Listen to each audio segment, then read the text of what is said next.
This is Golf with Jay Delsing.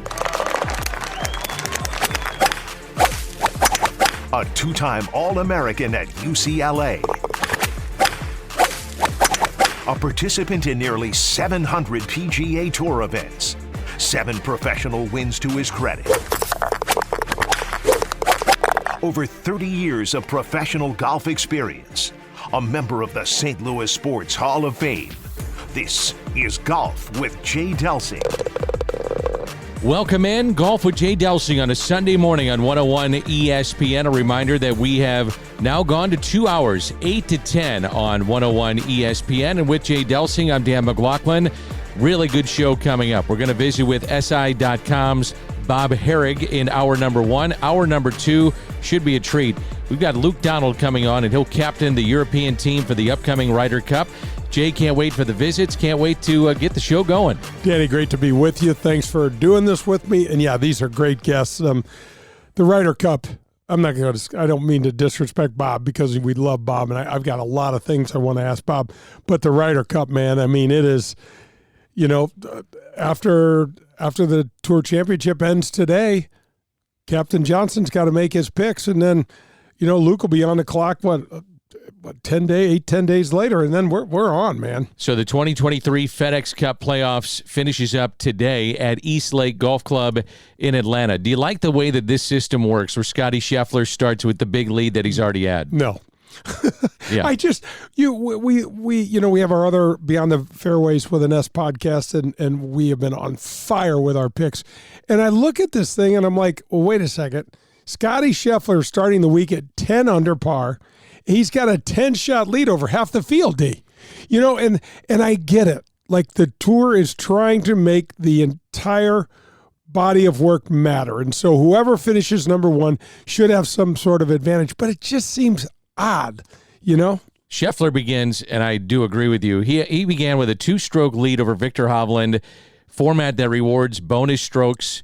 Rory McIlroy, he was 3 off the lead, only 30 players, so it's a very limited field. But again, limited field, someone's going to have to go crazy today to make the statement that they need to make to win this thing. Oh, no question. I mean, no question about it. And how about this, Danny?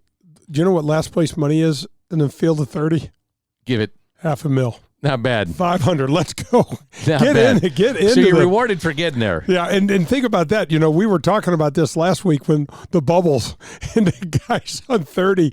I mean, $500,000, and it was decided, I think, Sahith Theegala missed by like a quarter of a point or so. I mean, some small amount where you dissect that and divide it over the course of a year, and you're like, come on.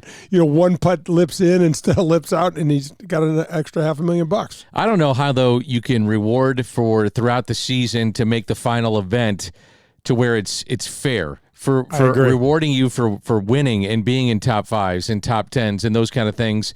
And I guess this is the best way to do it. You start with this lead, and away you go. I guess it is the best way. Yeah, you know what, Danny? I don't know. They've got some smarter people than you and I thinking about it and trying to figure it out. But it does kind of make sense. If you are Scotty Scheffler and you have absolutely whipped my ass all year long and have he's got a huge lead in the points because of the consistency that he's shown with a really bulky putter all year. And I'm Jordan Spieth that just limps in at number 29. If we don't start, so let's say we start even, and Jordan can putt his butt off. Let's say I'm Jordan Spieth and I run the tables and I beat you in a 1-4 event. Should I make the 18 million and it's just it's a tough one, man. So Bob Harig is coming up. He'll be our guest in hour number 1 from SI.com, author of the book Tiger and Phil, Golf's Most Fascinating Rivalry. One of the things I want to get into is that Tiger Woods is now on the PGA Tour boardroom, and that's a swing vote. So he will be representing the players, and that's significant in the game of golf. Oh, it really is, Danny. We've talked about this before, but our commissioner, Jay Monahan, he needed to put a big head on the mantle, and there's none bigger. And so now we've got Tiger involved. I know Rory just came out with something, somewhere around middle of the week, like Thursday of this past week, saying Tiger's already shown an impact. And so, right now they're still working on that framework agreement and the PIF, the Saudi fund. And so I don't know what this is going to look like. I don't know what I'm most interested, Danny, in trying to see what the pathway back to unifying the game is. How do we get the live players back on the regular tour and get them play? What does that look like, and how are they going to pay the guys that didn't go? Speaking of live players, and we're going to have the captain of the European team coming up, and that's going to be a lot of fun. Again, Luke Donald will be our guest, but how many live players will be participating in the Ryder Cup? Well, we know exactly how many from the Euro side. We talked to. I read there. None of them are eligible because they all had foregone their membership to the DP World Tour. Now, there's a loophole on the U.S. side, and so every single U.S. player that is still a member of the PGA of America, we're going to tip our cap to those guys later, but the PGA of America owns this franchise for the Ryder Cup, and as long as they're a member in good standing, Danny, then they can participate in the Ryder Cup this year. I would imagine Brooks Koepka for Team USA, the Americans, has got to be on that team with what he's done at the majors. 100%, D. 100%. The guy all but won the Masters as well. I mean, obviously he had a really bad Sunday. One of the things that most folks don't realize is that, Danny, he had to play, 30 holes on Sunday. And 30 holes in a major championship on Sunday, hats off to Jon Rahm because he was right there with him and just grabbed that championship by the throat and took it on home.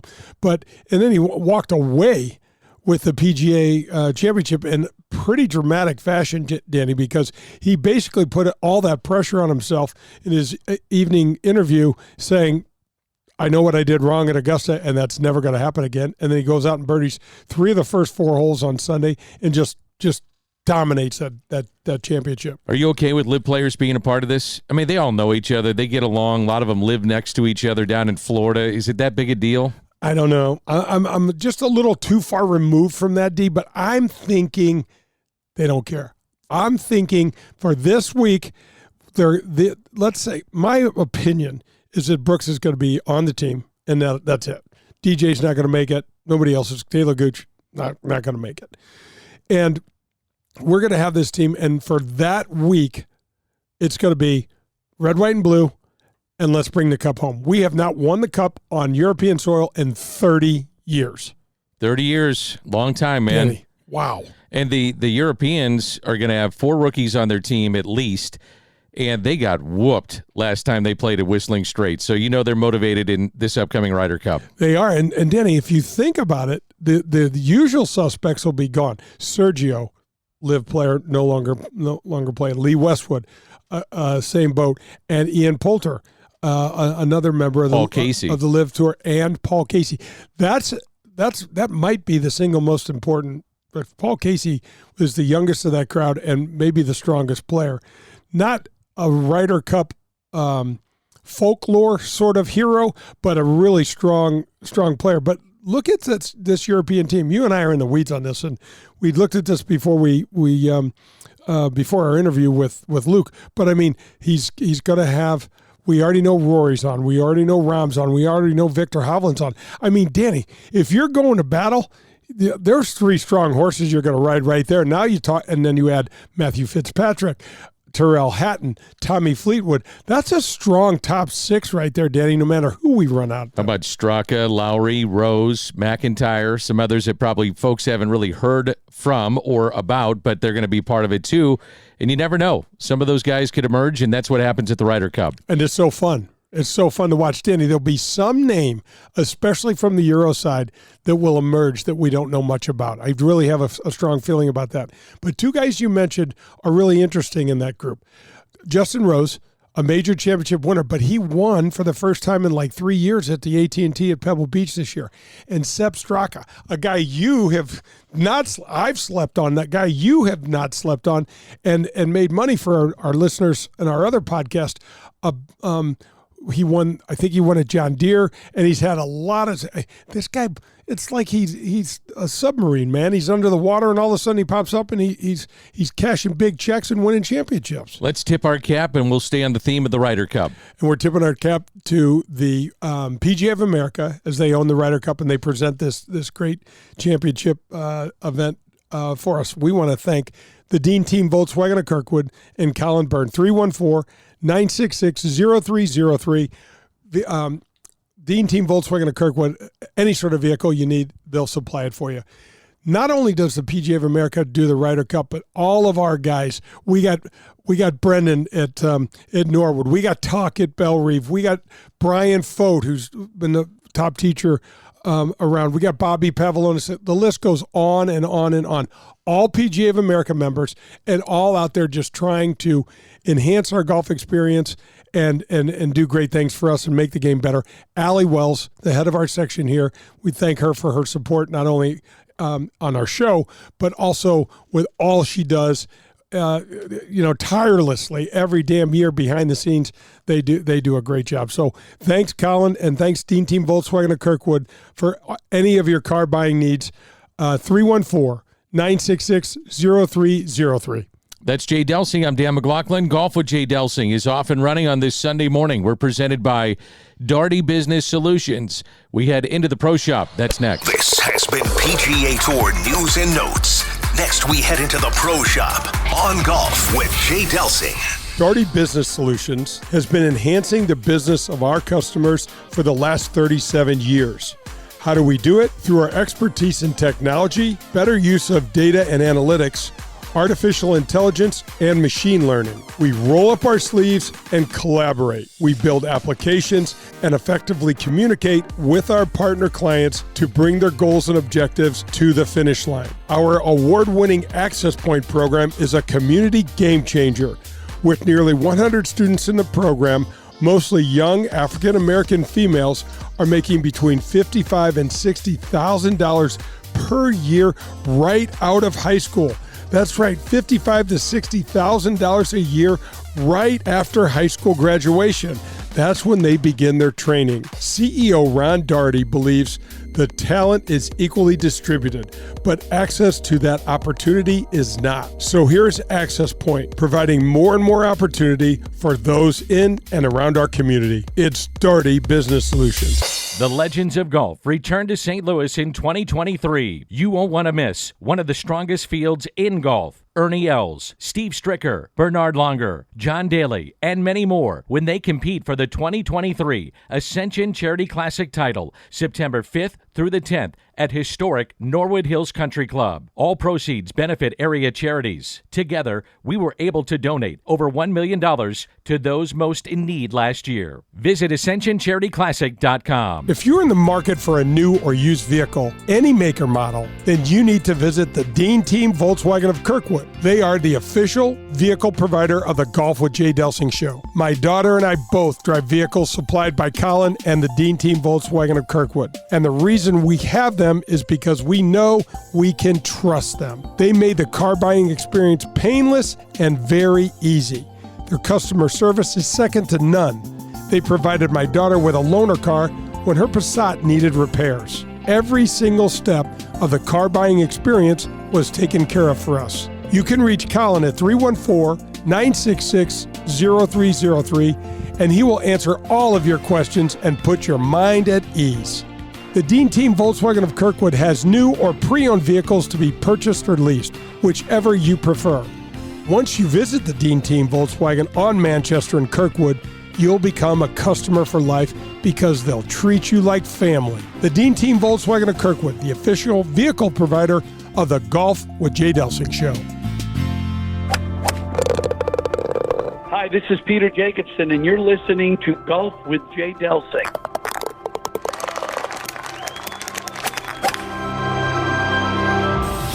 This is From the Pro Shop. A look at the latest in equipment, apparel, and innovations in the game of golf. Now back to Jay and Dan.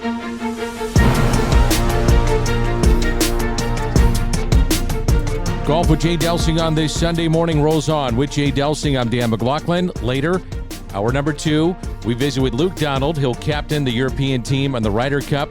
Upcoming, we will visit with, from SI.com, Bob Harig.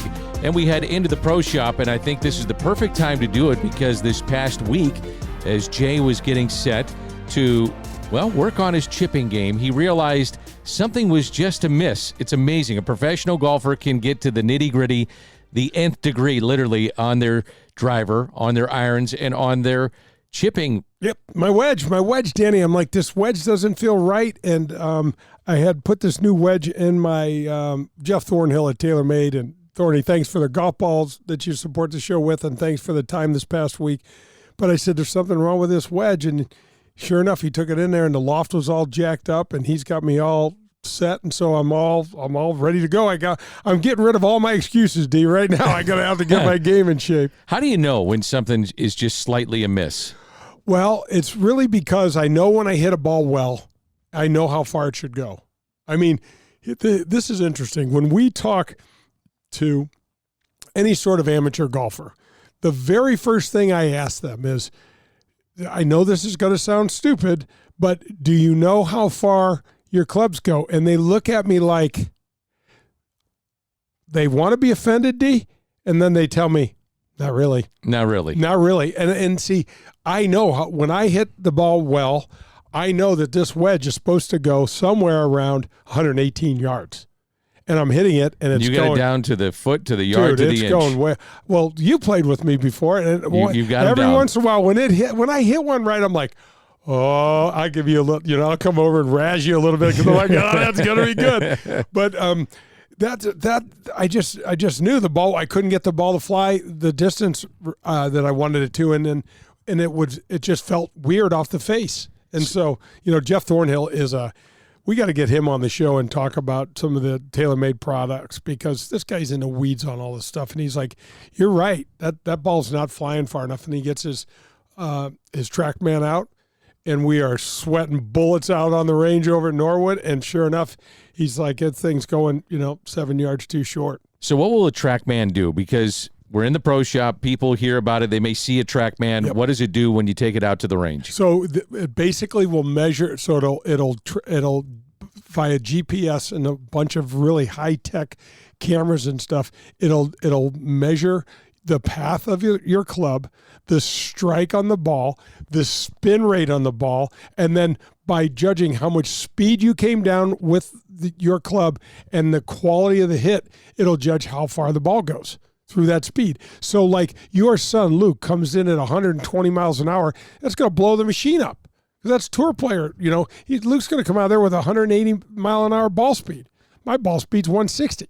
What is the average, you think, ball speed right now of a PGA Tour player? Oh man, I'd say if you had to be able to just guess. I'd say it's in the 170s. It's incredible, isn't it? It's a lot, it's changed, man. From when you were playing. Oh, Danny, half the guys I played with couldn't break a pane of glass. We were playing with a ball that reacted like a bar of soap out there. It was rubber band wound, and you'd actually hit that ball, Danny, and it would flex, and one side would get all out of. Yeah, it was crazy. It was fun though. You were telling me a story the other day when we were playing that you had a club in your hands, and you knew the weight of the club was off, and they went back and looked at it, and it was off by what would be the weight of a $1 bill. Yeah. So I had this set from Titleist, and I said, the guys were like, how do you like your set? I go, I love my set, except the 4-iron. 4-iron's wrong. And they're like, what do you mean 4-iron's wrong? And see, this is where you piss those guys off, because these are the guys that put it together, and they're like, we've doubled and triple checked. This could be wrong. This cannot be wrong. And I said, guys, the 4-iron is jacked up. I don't know what's wrong with it, but the 4-iron is wrong. I could show you when I hit it. It just doesn't feel right. Something is totally wrong with it. And they're like, whatever, And so what they do, D, is they'll take the 4, but they'll take the 3 and the 5-iron with it. And they'll go, because they're frequency matched in some of the shafts and things like that I was doing at the time. And the guy comes back and he goes, unbelievable. And I said, it's wrong, wasn't it? He goes, yeah. Well, he was not happy. You've probably taken literally 1 million swings, so you should know. Yeah, right. I should know something. I don't know much. I should know something. And I said, it's wrong. Something's wrong. It feels like it's too light. I don't know where the head is. And he said, it's off by 2 points so I played with D3 swing weights, and it was a D1. Wow. And a swing weight is one weight of a $1 bill. You were telling me, I think it was a story about Tiger. He did the same thing when he first got on with Nike, that they were giving him a test run, or he was test driving, basically, for lack of a better term, a bunch of drivers, and he said, I like this one, this one, this one.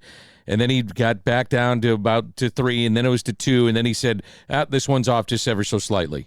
Oh yeah, and he goes, and I don't, so I think they tried to tell him, no, it's right. Oh no, because you got to remember, Nike didn't have anything before they started with Tiger. So Tiger basically got a whiteboard, and so these guys were saying, and he's like, well, this driver's, they're all okay except for the short one or whatever he said, and they're like. He's like, yeah, this one is just, and they tore it apart, and they found out that they had forgotten a step, and there was some sort of component in the head that was off. Like when he hit it, he's like, and he just like disregarded that one. And it's unbelievable, Danny, because Nike had to make a special ball for Tiger. I remember playing with John Cook. And he was hanging out a lot with Tiger, and he was telling me stories. I'm like, man, I get. He's like, we were on the range, and I was hitting my 8-iron, and Tiger was hitting his 2-iron, and Tiger could hit his 2-iron like they were measuring off of trees on the range, and they were playing this game, and like Tiger would stand there and hit his 2-iron like twice as high as John Cook's. I mean, what? And so then they go out and play, and John goes, there's got to be something in that golf ball. Give me that golf ball. And Tiger goes, you ain't gonna like this ball. And he goes, it's got to be. Tiger was playing this ball that had no spin on it. John Cook said he couldn't get his drive more than like 15 feet in the air, and it would just dive and roll. And he's like, what did you do to this? He goes, I just compressed the hell out of it, and I don't want this thing, it hit on the green. When you saw Tiger early days on tour, Danny, he'd hit these wedges, and they'd spin back, 20 and 30 feet every time. That's, as much as amateurs think that's really cool, that's a nightmare for us pros. Sure. Especially to think about that. How do you play a shot if that's what your ball does to a back pin? Can't do it. You can't do it. You're going to have to try to, so anyway, so the Tiger Woods, I mean, his effect is felt everywhere. Everywhere. And he brought so many eyeballs into the game, Danny, and so many smart people, and consequently so much more money. I mean, all the TrackMan, all this stuff is all based off the power game. We never needed it when we played because we never hit it anywhere. So we're going to talk about Tiger with Bob Harig coming up from SI.com. And again, Luke Donald will be in hour number 2. How often do you change out your set? We're in the pro shop. This is our segment here. How often do you say, you know what, I'm scrapping this, I'm going with a new set? First of all, how much fun is it? I love doing it. We were in the shop the other day. We were looking at drivers. I'm like, we could peel this sticker off of this thing. And some of the wedges and different grinds. I love it. When I was playing it all the time, I changed out my I would hit with 3. I used 3 wedges. My pitching, I would switch out. I didn't have a pitching wedge that matched my iron set. I had a special grind that I had, and I would switch out my 3 wedges every quarter. So I basically go through 460, or I use a 458.5 degree wedges every year. Same with my 54, same with my pitch. And then I get a new set of, unless something was really haywire with this set, or I was really bad and I needed to blame it, an excuse on somebody, I'd just change out the clubs once a year. Now, I don't change out anything. You just let it rip, man. Let it rip. Yeah. The grooves, though, on your wedges, those do get worn, and that is a difference maker for a really high-end player. No doubt, 100%. Danny, I used to love when you get those new wedges because that ball would just have that extra little crispness on, not necessarily your full shots, because I didn't have any trouble with that. Some of those 60-yarders and 70-yarders, when you clip it just right, you've seen some of those, sure, way some of those balls react out there. You actually hit a shot the other day that almost went in the hole, that you sucked it back from about 40 or 50 yards out. So, yeah, that's a big deal, and it's fun to have those wedge crews really tight. That's Jay Delsing. I'm Dan McLaughlin. This has been In the Pro Shop. Coming up, we move to On the Range. We format the show like a round of golf, so out of the Pro Shop to the range and on to our visit with Bob Harig from SI.com. That was From the Pro Shop. Next, we'll take you on the range. This is Golf with Jay Delsing. I'd like to welcome I Promise to the Golf with Jay Delsing show. What is I Promise, you ask? It is a St. Louis-based company with the most clinically backed eye health performance supplement brand with over 20-plus years of eye health expertise and nutrition science.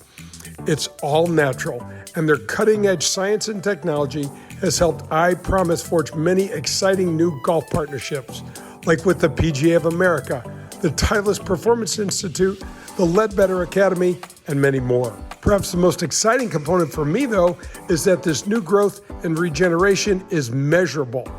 I can tell you that in my case, my initial score was around 0.25. And after taking the I Promise product for 2+ months, my score skyrocketed to 0.60. It had more than doubled.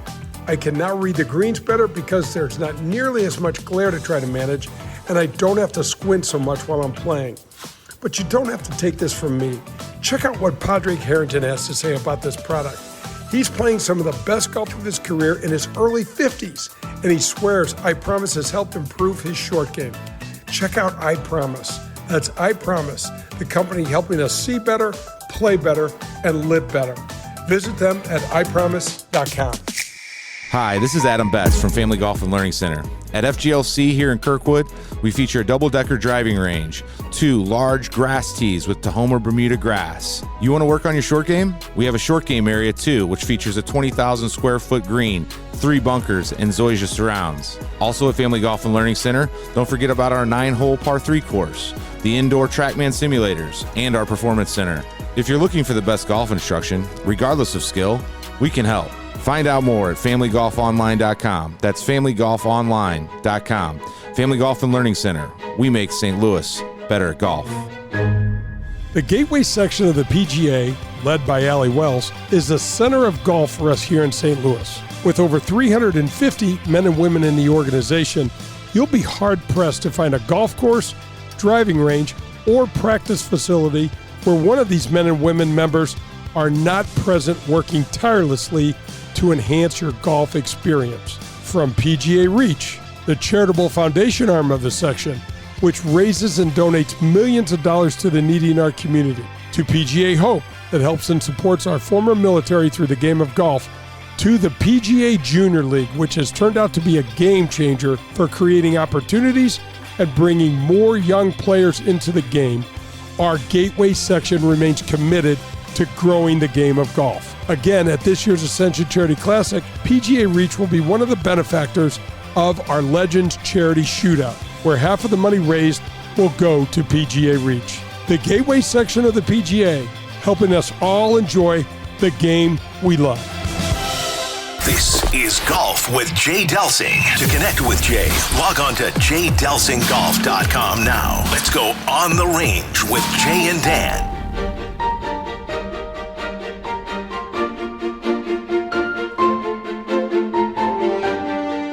This is Golf with Jay Delsing. We're in hour number 1 of 2 hours. Remember our show now, 8 to 10, Sunday mornings here on 101 ESPN, presented by Daugherty Business Solutions. We're on the range. Next hour, we'll visit with the captain of the European team, Luke Donald. Looking forward to that. Let's bring in Bob Harig, longtime golf reporter for SI.com, author of the book, Tiger and Phil, Golf's Most Fascinating Rivalry. Hey, Bob, thanks for your time this morning. We certainly appreciate it. Happy to do it. Thanks for having me, guys. You bet. Now, let's jump into this. One of the biggest news in the last week, and you think about what's happened in so many different realms of golf, but Tiger has a seat on the PGA Tour boardroom. What was your initial impressions of that? Secondarily, what do you think happens with that seat on the boardroom? Yeah, listen, it's a big deal, I think. Tiger getting involved in the tour sort of comings and goings and the business of the tour is important because of the weight that he carries. And I try to write about this a little bit earlier in the week, but the players have respect Tiger. Most of them look up to him. The people in the game sort of, I sense they respect his opinion. And while that doesn't necessarily mean they're always going to agree with him or always side with him, how he feels about things going forward, I think is going to have a big impact. You trickle that down to, well, how does that impact the deal with the Public Investment Fund of Saudi Arabia? I mean, I try to boil it down. Do they want to be with Tiger or against him? Do you want to be with Tiger and be part of golf's ecosystem and have a seat at the table with the tour, be a player with the major championships, that sort of thing? Or do you decide, nope, we're just going to go our own way and we're going to keep pushing forward the Live Golf League and we're going to poach a few more players and, pay big money and be something different, be additive, be an alternative to what they do? I think it's an interesting dilemma, and for the tour though, I think it was really smart to bring Tiger on board this way, because I think it puts them in a little bit of a position of power now. Yes, they need the PIF money. I think the PIF and Yasser Al Rumayyan, the governor of the PIF, I think he needs the tour to accomplish his goals. So now we see how this plays out over the next several months. Bob, I think it's really interesting that Jay Monahan went to the biggest, put the biggest face on the mantle. He, from a player standpoint, I can tell you that he was in a very untenable position. And I think he did the absolute best thing he could have possibly done, because, like, to your point, you bring Tiger Woods to the table, and that's going to satisfy an awful lot of the players, as well as there's some lot of fences to mend over there. No question. And Jay, you would know this better than most of us, but my sense is that the governance of the tour has been, for the most part, not leaning toward a lot of player input. And maybe that's too broad of a statement. Obviously there's a player advisory council. There's players that are on the board. But unless it was a golf issue, tournaments or rules or fines or doing things, along those lines, my sense is a lot of the decisions were not with the player input. Doing certain events, or the World Golf Championships, or getting rid of them, or whatever, those were not done with a lot of player feedback. Sort of the business of the tour was handled by the businessmen, and the players were left out. Like, for example, I don't think Jay was ever voted on by the players to become the commissioner. He was anointed. He was basically anointed by Tim Finchem. And the same thing happened, Bob, with Tim, who came in from Dean Beeman, and we didn't. We wound. I'm not sure if there was actually a vote, but it's kind of similar to what you're saying. This is who you've got. Let's move forward. And to your point, a lot of the players, Bob, aren't business inclined, but as you start talking to Rory, you start talking about Tiger, you start having guys that have pretty much empires. They are much more involved and can be much more meaningful. I like what you're saying. Yeah, I mean, look, I don't think the players want to run the tour. I mean, I think that would be dangerous. You do need business people and sharp business people to handle all that. They just want more input. And right away when the word came down, not only did Tiger want to be on the board, but they wanted some assurances that they would not be passed over or ignored when certain decisions are being made. Like, for example, the secret, agreement, the framework agreement. That would not have happened without player input under sort of this new mandate that they're going to look at the documents and rework them. So, it's shifted here a little bit in the last couple of weeks. The players are getting more of a say. First of all, they've always been outnumbered. Not that would necessarily mean that they would lose out. I mean, they don't tell us the almost every board vote. They just tell us it's approved or it was unanimous. There's not much discussion about, well, it was 6-5 or what have you. Well, now, it's 6 players and 6 board members. And so that they have equal say. And I think that's important for the players. And we've seen this shift here. I've said this, I've written this many, many times. No matter what you think of LIV, which I think is a separate issue in its structure and how it existed, the reason it exists is because there was this sort of backroom acrimony. There was this sense that, the star players probably deserve better compensation. And golf's the only sport that doesn't give any guaranteed money. Even tennis, if you lose in the first round at Wimbledon, you get paid. Jay, you show up on Tuesday for a practice round. They sell tickets and concessions usually. The Pro-Am is the huge money source for the local organizing body to pay their bills. They use the players to sell it. Obviously, they sell tickets and concessions. Then you play Thursday and Friday. TV's showing it. That there's a rights fee for that. They're obviously, again, selling tickets, hospitality. All this stuff goes on, and if you don't shoot the proper score, you get 0. I mean, there's virtually no. Like, I made the argument with somebody, would I go to a golf tournament for 4 days and on Friday night my editor tell me, boy, every one of those stories really stunk, we're not going to pay you? I mean, it just doesn't work that way, and I understand sort of the romantic side of making a cut and earning what you get through your play. That's all great, but I also think there's just been this growing sentiment that a PGA Tour member shouldn't, who's fully exempt, should not be in a position of possibly losing money. And so that's how we got to this point. Bob Harig from SI.com is our guest, and you've seen him nationally, read him nationally as well. Bob, if you look at LIV and you look at the PGA Tour, there's so much going on with this, but simply put, do you see a time in which this finally does come to fruition and it all comes together? Well, I mean, I think that's what the next several months are about. I mean, they're supposed to, according to the framework agreement, they need to come to consensus by the end of the year.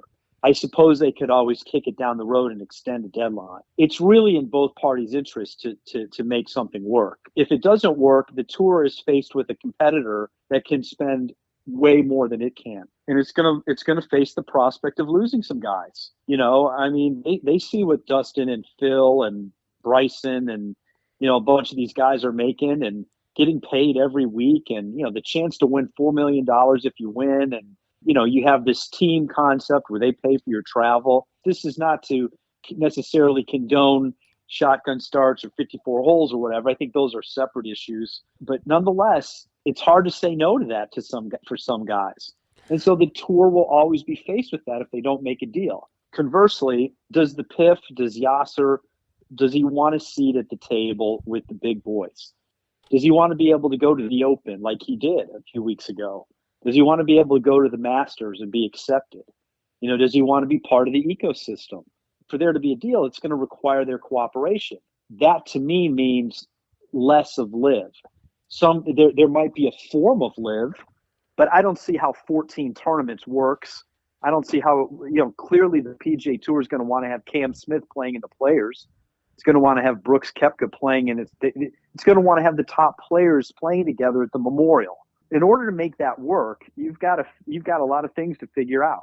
That's why there's that new, for-profit entity that's being called NewCo or PGA Tour Enterprises. I could see it being folded into that somehow. And that way, Yasser gets his board seat. Maybe the PIF or Aramco becomes a presenting sponsor at some regular PGA Tour events, as the tour as we know it now. And then they fund or get off the ground this other venture that might be sort of a LIV lookalike. That's sort of where I see it going, but I think we're a long way away from those details being fleshed out. And again, let's go back to Tiger. If Tiger wants LIV dead, I think there's a good chance it'll be gone. But yet Tiger, as I wrote, has never spoke out negatively about Saudi, about the moral issues that are involved, the human rights stuff with Saudi Arabia. Never talked about that. He admitted that 4 or 5 years ago, his people talked to PGL, the Premier Golf League, which is sort of the forerunner of LIV. Talked to them. He had his agents. They didn't shut it down, and it's the similar concept. So if you talk to them then, what makes you hate it now? I think there's reasons for that. I don't think Tiger's a big fan of Greg Norman. I think that's part of it. I don't think they like the way it all transpired, but I don't think he's necessarily against the concept of some sort of a team issue or some sort of team golf that could be part of a larger PGA umbrella. Is that Greg Norman calling you right now, Bob? he's mad at me, I think. Bob, Actually, I get along fine with Greg. That's neither here nor there. I try to be fair to them all. And I think you do a really good job of that. But, we've had Tom Watson on the show. We've had Jack Nicklaus on the show, and they're all calling LIV what it is, in my opinion, and it's an exhibition. I mean, I don't ever see a day when the PGA Tour doesn't exist. And what's really interesting to me, Bob, where Tiger's interest is the most heightened, in my opinion, is the legacy part.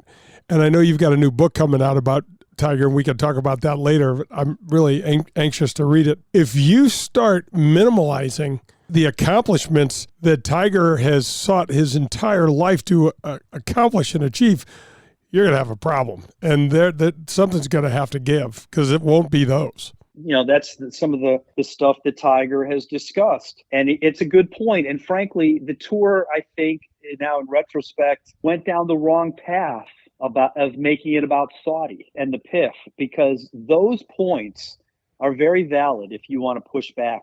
I hear it from the live people, like how much they don't like the tour. And I said, what did you expect them to do? Did you expect them to just step aside and let them waltz right in and take their players? They were going to enforce their rules. We can argue whether or not there should be another additive thing going on, like live. Could that work? I mean, there's been all sorts of speculation. Should the tour have talked to them early on? Could they have squelched this possibly? But the bottom line is they launched until Bryson shot the 58. I've told people there's just not been that much interest in their events. I've been to a bunch of them. We get metrics on what we write. The stuff that resonates is the off the course stuff. The actual playing out of the rounds, what happens is a far less interest. If a big name like Bryson or Cam Smith does something, that gets attention. When Taylor Gooch won a couple of times overseas and it was played at off hours, I think that got attention, especially since, that was a guy who was in a bit of a controversy about not getting in the U.S. Open. But I mean, for the most part, because of the lack of ability to see it, their events have not really resonated, and that's a huge problem for them. And it's here we are. Yet, if you talk to the live people, they absolutely think that they are a success. Now that the barriers are taken down because the tour has gone to them and said they would work with them. It's how that all fits together, I think, is going to be fascinating to see how it works. Bob Harig is our guest. Bob, if you could hold on through the break, we'd certainly appreciate it. Want to get into your book concerning Tiger and Phil. That should be a fun conversation. This is Golf with Jay Delsing, and we're presented by Daugherty Business Solutions. That was On the Range. Up next, we tee it up as we head to the front nine. You're listening to Golf with Jay Delsing. You all know by now that Marcone is a fantastic community steward. From donating service dogs for our wounded heroes in need to supporting our men and women first responders through the Backstoppers. This year at the 2023 Ascension Charity Classic, Marcone will once again sponsor the military viewing deck on the 18th hole at Norwood Hills. This is a specifically designed area for our military, police and fire, and first responders. Marcone will have complimentary food and beverage, as well as ample seating for our friends to watch some great PGA Tour champions golf from a perfect vantage point. And did I mention that entrance into the Ascension Charity Classic the entire week is complimentary? That's right, it's completely free for our men and women in the military, police and fire, and first responders. Reach out to us at ascensioncharityclassic.com or me at jay@jdelsinggolf.com for more information and tickets. It's Marcone, proud sponsor of the Golf with Jay Delsing show. For the best in Italian cuisine in St. Louis, look no further than Paul Manno's, located in Chesterfield. It's traditional Italian cooking, and their best ingredient? It's their tradition. It's cooking like Paul's grandmother used to make and like his mother still prepares today. There are no corners cut at Paul Manno's. From greeting you at the door to the pasta you'll share with your family, Paul Manno's is committed to bringing you their very best anytime you share a meal at their place. It's Paul Manno's, located in Chesterfield. Hey, this is Jay Delsing, and we golfers are always looking for ways to improve our games. For me, that means I want the very best and the very latest in equipment and in technology. The place for me is Pro-Am Golf in Brentwood. Tom DeGrand opened Pro-Am Golf Center in 1975, and ever since then, he and his family have provided St. Louis with the finest in golf equipment, instruction, and the latest in the ever-changing world of golf technology. Whether you are a scratch golfer looking to find the latest in rangefinders or a newcomer looking to find your first set of clubs, Pro-Am Golf has just what you're looking for. You say you're looking to get yourself custom fitted for a new set of clubs? You need to call TJ. He has fit me personally, and he is the best in town. If you mention my name, CJ will take 50% off the already low fitting price. So if you need anything from golf balls to a new pair of shoes or a lesson from Tom, who, by the way, has been helping St. Louisans play better golf for over 45 years, Pro-Am Golf in Brentwood is the place for you. You can also visit them at proamusa.com. That's Pro-Am Golf.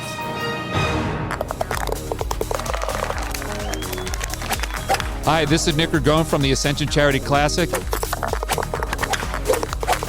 And you're listening to Golf with Jay Delsing.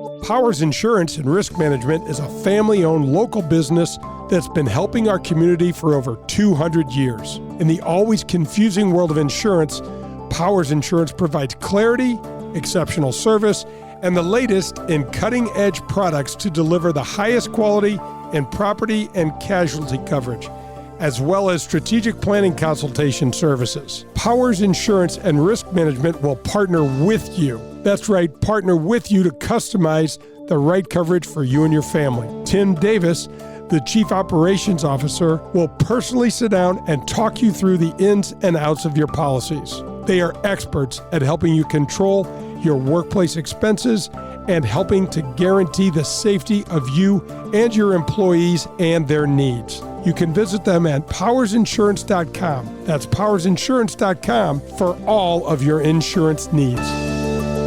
This is the Front Nine, presented by the Ascension Charity Classic. To learn more, visit ascensioncharityclassic.com.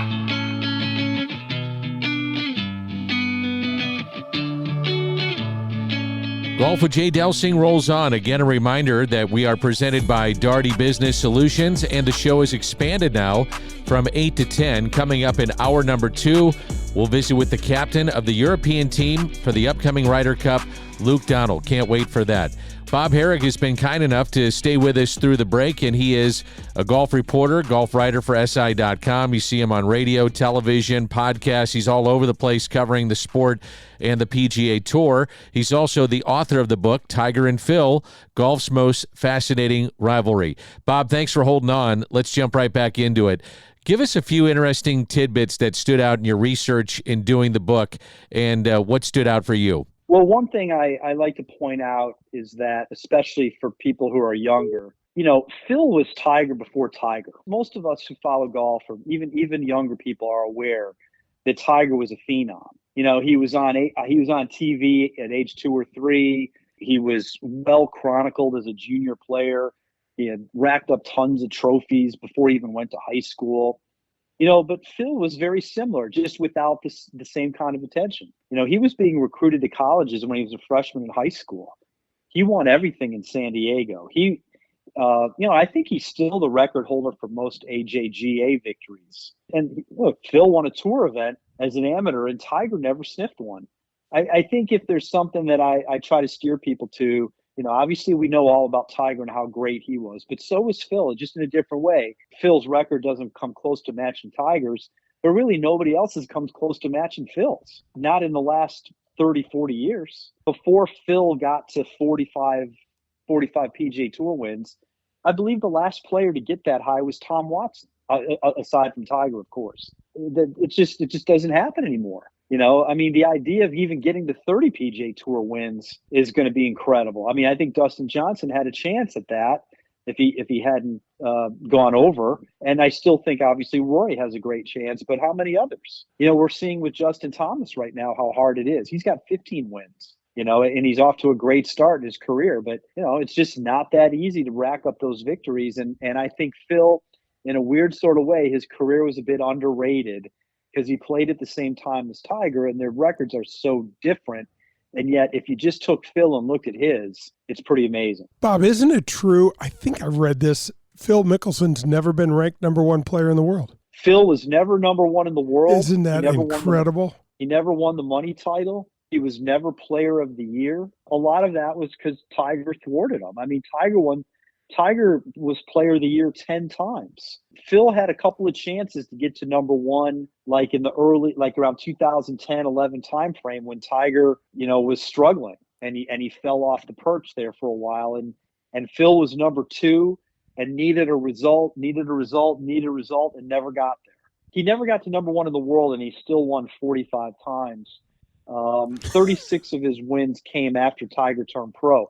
Phil won 9 times before Tiger even heated up as a pro. It's pretty amazing, really, how long Phil played.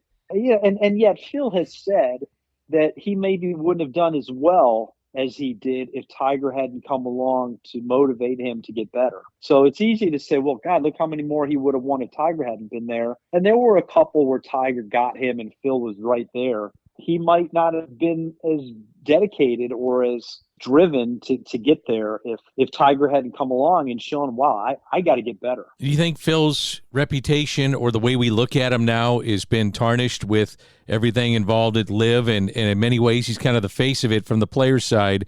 Do you see that now being tarnished and that look at him overlooking what he's done? And you just mentioned the accolades, but do you think that kind of overshadows what he's done on the course to what we see now? Yeah, listen, I think that's inevitable. I mean, I would wish it would not be that way. I wish we could just look at what happened through the PGA Championship at Kiowa, all of which, frankly, makes it odd what he did. Phil was a conquering hero when he won at Kiowa.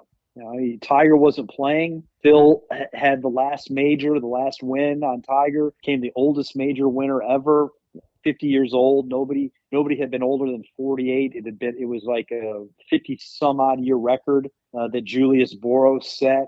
And he got a sixth major, which is, really big too. I mean, I think the sixth major pushed Phil into the area where you could talk about him being a top 10 player all time with 45 wins and six majors. It's certainly within the discussion if he's not. And, look at what he had ahead of him if there was no LIV. He was going to be playing the majors for a long time. He's shown flashes of competitiveness still in his 50s. Could have played Champions Tour golf, keep his name out there to win more tournaments. He could have probably been on TV. Probably could have made $8 to $10 million a year on TV. Obviously, all of his endorsements would have been enhanced. All the manufacturers, all the people. He would have been in demand for speaking. Now, look, I know he cashed in big time for LIV, but he lost a lot. He lost a lot of endorsements. The TV thing is gone. He won't be a Ryder Cup captain. Yeah, I mean, I think in a lot of minds, his image has been tarnished. Whether you hate it because of the Saudi influence or you hate it because he turned his back on, the platform that made him. Even one of his big arguments about not getting to own his own media rights. And Tiger, I wrote about that too. Tiger expressed some very, very similar sentiments. You can imagine how much more money Tiger could make if he had that. But Tiger went about it in a different way. He didn't thump his chest about it and disparage the PGA Tour. He just questioned it. And no sports league allows its players. Otherwise, they could just go off and do whatever they wanted. I mean, that's how they sell TV rights. You wouldn't see Steph Curry play in a 3-on-3 basketball summer thing or even during the season that's televised because the NBA or, the Golden State Warriors have his rights. And that's to protect the TV networks who want exclusivity. It's the same with golf. Long-winded answer, but yeah, I just think it's inevitable. In some people's eyes, Phil will never be the same. Bob, I always struggled a little bit with the TV rights thing. To your point, I mean, could you imagine if Michael Jordan said, nah, you don't have him, and so we couldn't watch him in Game 7? There were tweaks that need to be done, but let me ask you this, which is I feel kind of an interesting question. I'd love to hear your opinion. No two players in the history of golf have created more drama, both negatively and probably positively with their play, than these two guys. So when it comes to our times, social media and all this, they're almost the perfect kind of characters. Yeah, I mean, look, you could argue that their rivalry continues. I mean, they're on opposite sides of this whole drama. It is kind of amazing how at this time we had sort of passed the time, of guys getting to these high levels of PGA Tour victories. Look at some of the greatest players. So, guys you would have played with, Jay. Tom Kite, Ben Crenshaw, and Lanny Watkins. Those guys made it to like 19, 20, 21 wins.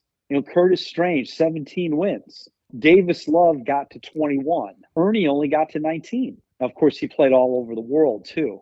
But I mean, my point is there was a, Faldo, Norman won 20. We weren't seeing guys come along and get to these huge numbers of PGA Tour victories. And yet Tiger and Phil came along at a very, very competitive time and managed to do that. And I think that's, it's probably more competitive now. So, which makes it even harder, which to me means like if a guy like a Rory or, could get to, or JT or Spieth could get to 30 wins, it's even more impressive because it's so hard to do now. Bob, a final question for you. You have written the book that we talked about, which is Tiger and Phil, golf's most fascinating rivalry, but you also have a book potentially coming out with this name, Drive, The Legacy of Tiger Woods. Now, we know it's a book on Tiger Woods. The name may change, but tell us a little bit about that book and what's coming out. Yeah, it's going to come out in the spring, right before the Masters, and a lot of it is tied to the 2019 Masters. It's amazing that it'll be 5 years since in the spring. And, the basis of the book, it's not a biography. It's not, a deep dive into his life.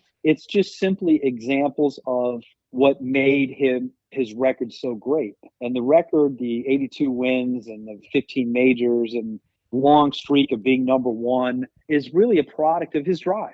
His resiliency, his never say never, his never quit. And the book is a bunch of examples of that.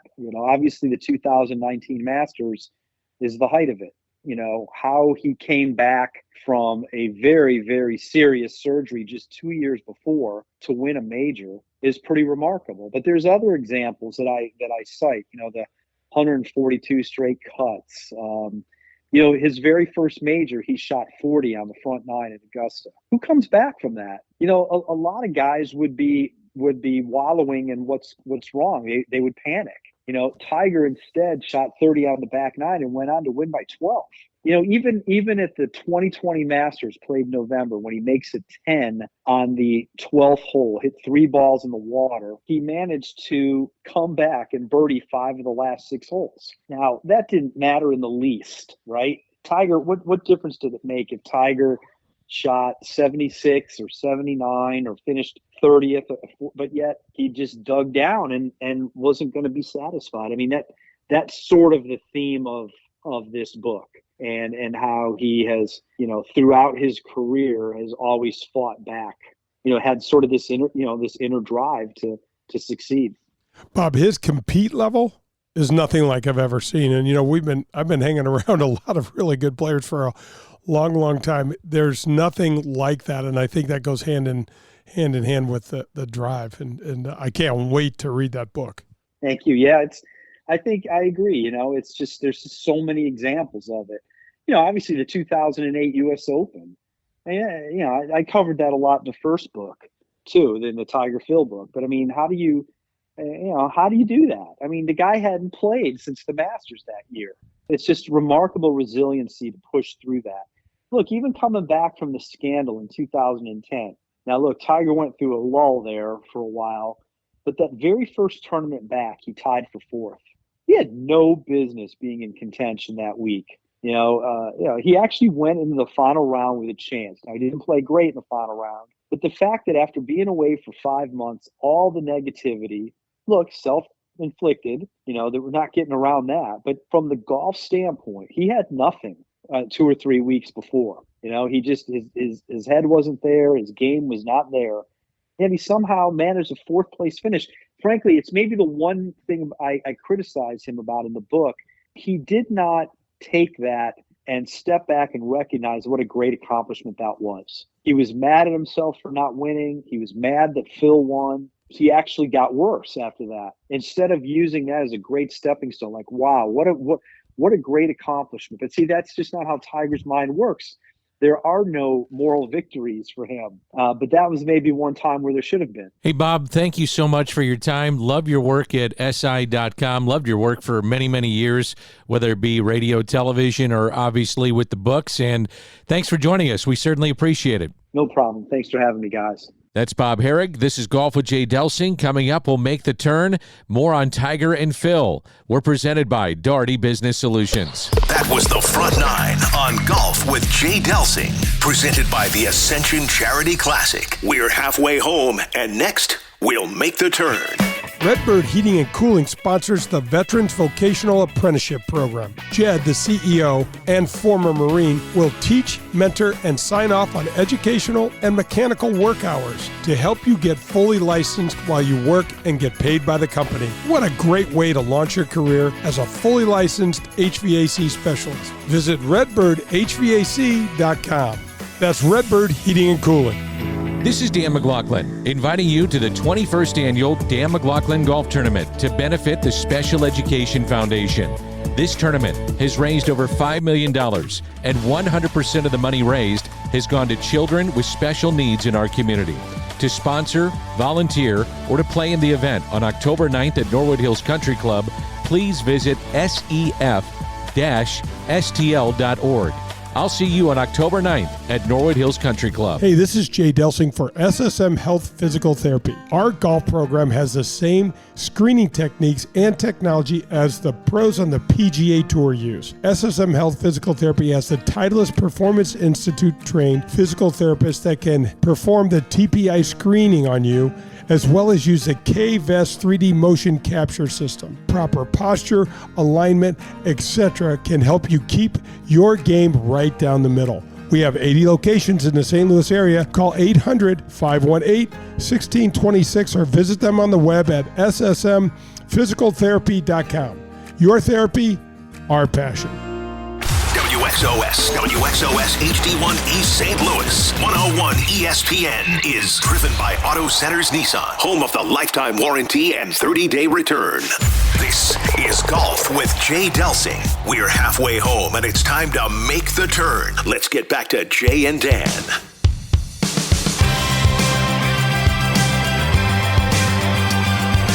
Making the turn on Golf with Jay Delsing, presented by Daugherty Business Solutions. With Jay Delsing, I'm Dan McLaughlin. Fascinating interview there with Bob Harig. More on that in just a moment. He's from SI.com. And want to remind everybody, next segment, Luke Donald will be our guest, and he'll captain the European team coming up for the Ryder Cup. So, Jay, I want to get into something that really stood out to me, is when he said, talking about the rivalry between Phil and between Tiger, Phil was never number one, never had the money title, and never was player of the year. I never realized that. That is amazing to me. Danny, think about that. It's almost impossible, because if we're going to be totally honest, Phil was Tiger before Tiger became Tiger. Now, Tiger came out with a more improved version, and so Tiger is an A+. Phil's an A-. I mean, the man's won nearly 50 championships on the PGA Tour, 6 majors, and he won. Here's another stat for you, D. Tiger Woods never made a cut as an amateur on the PGA Tour. Pretty certain about that. Phil Mickelson, as a junior in college, came down and whipped all of our butts at the Tucson Open. And you were playing in that event. I was there. What did you guys think when that happened? Take me back to this. You better hit the button. You better hit the button. You find out that he's part of it. So what was the reaction of the other tour players who are out there busting it for paychecks, and you find out, okay, this amateur, we've heard about him, but he's going to be a part of our event this week? Yeah, I didn't think much about it at all, honestly. And, we're playing at a really crazy golf course. It was called the TPC Star Pass. And, Danny, it's up on a mountain. They said that they killed like 400 rattlesnakes when they made this golf. If you'd have seen some of the holes, we were like side of the hill going, the holes bending left or right around a hill, and the fairway sloping left to right to left. And you're like, wait a minute, this is crazy. So we only played there probably 3 years, and then we moved to a different course. But Phil just came down there, and I had barely even heard of him, and he just whipped everybody's butt. He was down there with a couple buddies, had his collar popped, and it was looking like a little frat boy out there, and he just played great. Was he respectful? Yeah, everything was good in that regard too. Absolutely. He remember when he had the collar popped. I mean, it was like, who is this guy? Come on, man. Right. Yeah, exactly. But Danny, when your game does that sort of talking, you get away with a lot of sure do janky stuff. I mean, remember some of the clothes that Johnny Miller used to wear? Yeah, you're like, how thick is that white belt, bro? And then you go, oh, he just won the Tucson Open by 9. Wear whatever belt you want, and then all of a sudden he's got a clothesline at Sears, you're like, well, Johnny Miller menswear. So, it's funny how that works. But I can remember watching him, and he had this long, what I would have called, and I would still call it kind of a long, loopy kind of swing. But I guess the guy said to me, I had a buddy that wound up getting paired with him and said his short game was sick. And I was like, and it needed to be deep because we had all of these elevated greens, super sharp drop-offs where you're hitting a lot of these little lobs when you hit it just over, just short. And, look, what else you need to know? I mean, Scott Verplank did that probably 3 years later at the Western Open as an amateur and came in there. And there have not been amateurs winning PGA Tour events very lately or anytime since. And it was interesting how when Bob was asked, I think I asked him about, will this tarnish his legacy now with what's happened with Liv? And I don't think there's any doubt. You're talking about him in these glowing terms, and rightfully so, but there's the flip side of this, which is the gambling aspect now and what's happened with Liv. And that's part of the story of Phil Mickelson now, right or wrong. No doubt. And I mean, he's dug this hole himself, and he keeps the irony is in our interview with Brandles, Chambly, probably a month or two ago, spoke of it, where Phil seems like he's always pushing something. He's got his coffee with him. He's got his gum he's chewing. It's always like he's pushing some sort of product and trying to sell stuff, yet he talks about the obnoxious greed of the PGA Tour, yet he jumps to Live for $200 million. So do you feel that Tiger overshadowed him completely, or just a little bit to where when we look back in this at 50 years ago, oh man, that Mickelson, that guy, no, he's one of the top 5 players ever? I think it overshadows him completely. Yeah. I really do. And I think this latter stage of what Phil's done is going to outweigh a lot of this negative side of Phil's going to outweigh a lot of the positives. I mean, you and I could have an entire 2-hour show on why Phil Mickelson should be in the top 5 players of all time. Absolutely. I mean, Danny, how about how many texts did we send back and forth on the back nine at Augusta this year? We're like, Phil could win this thing. If Rahm has trouble anywhere, hits it in the water at 15 or anything, Phil's going to win this championship. What did he shoot, 32 on the back nine? Yeah, 32 coming home, and he's 53. So let's flip it a little bit here to what's going on now, which is the Ryder Cup right around the corner. We're going to visit with Luke Donald here in just a moment on Golf with Jay Delsing. What a great responsibility that must be for Zach Johnson, but in this case, Luke Donald. I'm sure we're going to get into that, but this just the responsibility of being the captain of the Ryder Cup. I can't wait to ask him, I want to ask him, who the first person you called is. What were your thoughts? I mean, first of all, you had to be really excited. Then I bet it was like, oh, I better get my what together here, because I know he knows we hadn't lost in 30 years over here. I don't want to be that guy. There's a lot to be said. It's good. I think, Danny, one of the most interesting parts, and I want to ask him about this, is setting up the golf course. I think that's a massive, massive advantage for the Euros. And the other thing is, Danny, every European player on this Ryder Cup has played at least 15 to 20 rounds on this course in Italy, and the U.S. players have probably played 2. Could you imagine trying to be a player right now? Like Luke Donald is trying to compete on the PGA Tour. He's, 42, 43 years old, so still trying to compete. Obviously a great player, and having this in the back of your mind, you wake up, think this 24/7, wouldn't you? Oh, man, I think about when it gets this time, like our majors come along, and I'm thinking about, I wake up in the middle of the night to go to the bathroom and turn on the British, because it's like you can't outrun it. And for Luke to be that guy, I mean, he's probably playing, Danny, so that he stays in touch with these players and he has a better understanding of the golf courses. And, because you can go out a certain day on the PGA Tour and you maybe it's tough weather, different climate and things to handle. And someone goes out, and shoots a little 68. You're out there, that's one hell of a round. And so this is really, Danny, about who's playing the best right now. Sam Burns is a great example. We picked him a couple of times, and I think we even won with him on our other show.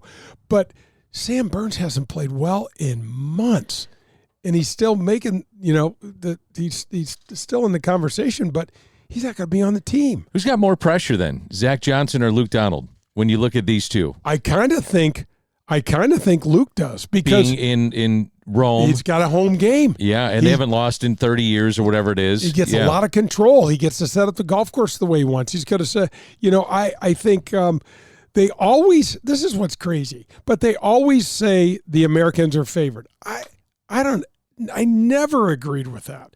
I especially when we included all of Europe instead of just Great Britain and Ireland in these matches, the whole tide changed, Danny, because all of a sudden Seve got to play, Olafable got to play, Bernard Langer got to play, all of these other folks got to play that would have never been able to compete in it, and it just changed. I mean, it's literally a coin flip on who's going to win. We're going to break down the Ryder Cup, how it works, formats, why you have certain players with other guys.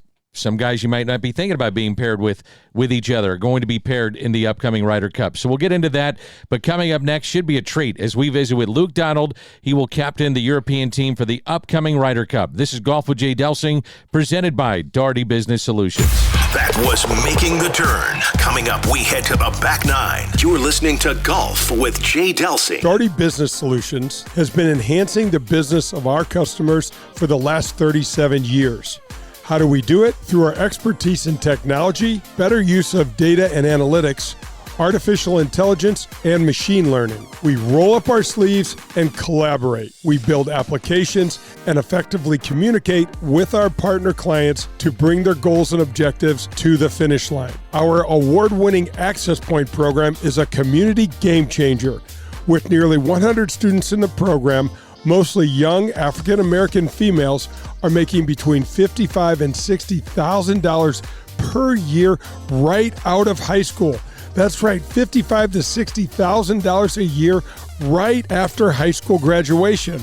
That's when they begin their training. CEO Ron Daugherty believes the talent is equally distributed, but access to that opportunity is not. So here's Access Point, providing more and more opportunity for those in and around our community. It's Daugherty Business Solutions. The Legends of Golf return to St. Louis in 2023. You won't want to miss one of the strongest fields in golf. Ernie Els, Steve Stricker, Bernard Langer, John Daly, and many more when they compete for the 2023 Ascension Charity Classic title, September 5th through the 10th at historic Norwood Hills Country Club. All proceeds benefit area charities. Together, we were able to donate over $1 million to those most in need last year. Visit AscensionCharityClassic.com. This is Adam Betts from Family Golf and Learning Center located in Kirkwood. Our motto is play your best golf. We have the best instruction for every skill level. 2 female instructors along with our 8 PGA instructors. We're there for the kids and the adults who are starting to play and trying to refine their game. Family Golf and Learning Center features a double-decker driving range, grass tees, and a short game area, along with indoor simulators and a performance center. That's not all. Don't forget about our back nine bar and grill. Find out how we can help you and your family. Head to familygolfonline.com. That's familygolfonline.com. It's Family Golf and Learning Center, where we make St. Louis better at golf.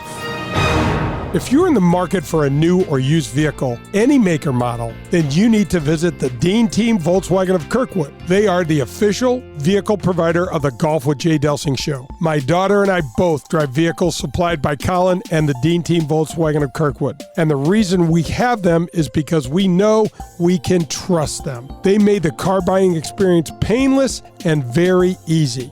Their customer service is second to none. They provided my daughter with a loaner car when her Passat needed repairs. Every single step of the car buying experience was taken care of for us. You can reach Colin at 314-966-0303, and he will answer all of your questions and put your mind at ease. The Dean Team Volkswagen of Kirkwood has new or pre-owned vehicles to be purchased or leased, whichever you prefer. Once you visit the Dean Team Volkswagen on Manchester and Kirkwood, you'll become a customer for life because they'll treat you like family. The Dean Team Volkswagen of Kirkwood, the official vehicle provider of the Golf with Jay Delsing show. This is Golf with Jay Delsing. The back nine is presented by Pro-Am Golf, located in Brentwood. See what Pro-Am Golf can do for you.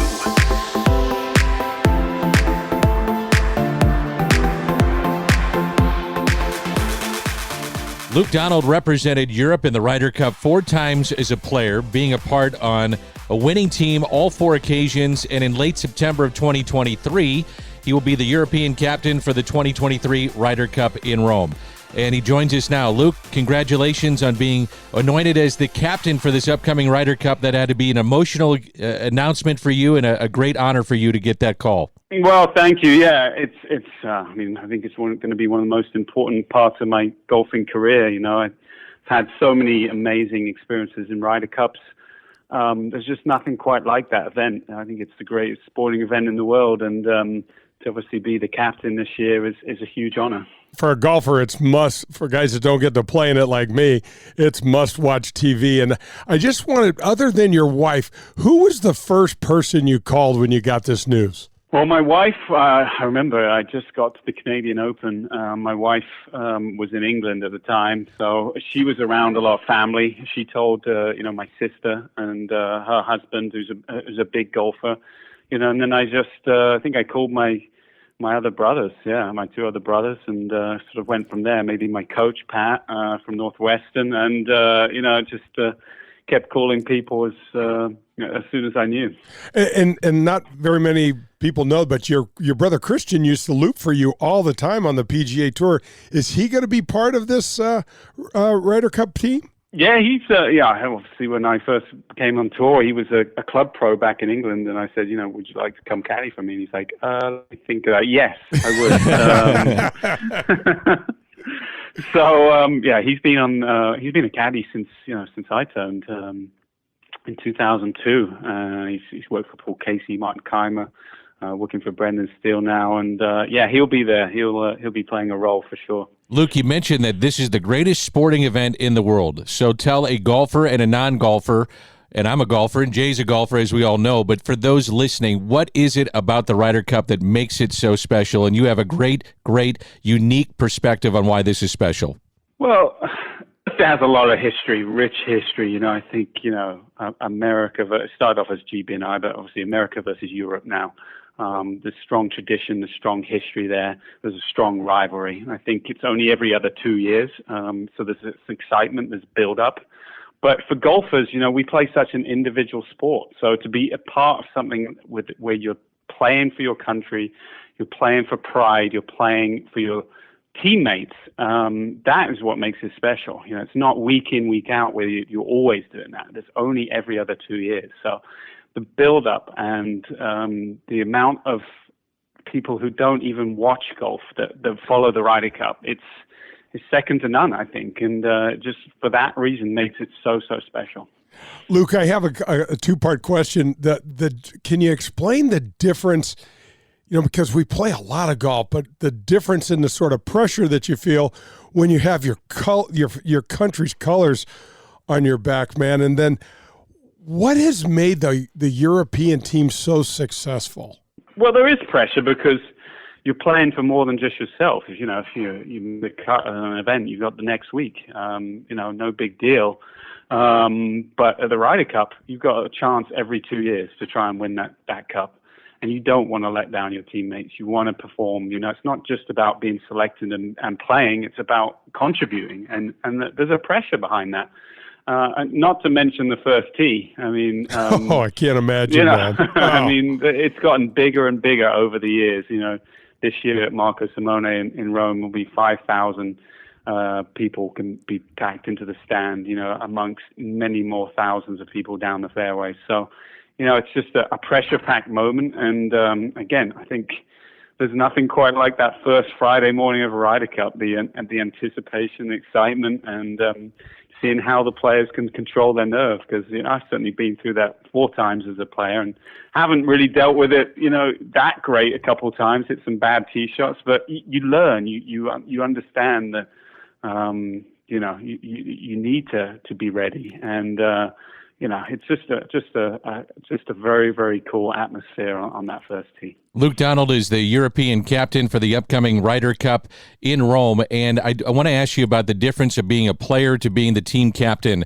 What do you think the differences will be like for you on those days, and then leading up to the event as well? What's it been like? It's something I haven't taken lightly. I think it's a huge, proud, moment. I feel very privileged, very, very blessed to be in this role, and certainly, taking it very seriously, looking at all the details. I'm a very detail kind of oriented guy, so I think for a player, you're just concentrating, obviously, through the year just to play well and get on the team. But you're not thinking so much about Ryder Cup week in, week out. Whereas I am every week, every day, every morning I wake up, I'm trying to think about ways we can give our team the advantage and give them the best opportunity to succeed. So, it's very full on. There's a lot that goes into being a captain, even from the beginning of choosing the criteria of how the team is picked. As a home captain, I get to set up the golf course somewhat to how I want it to be. And it just goes on and on.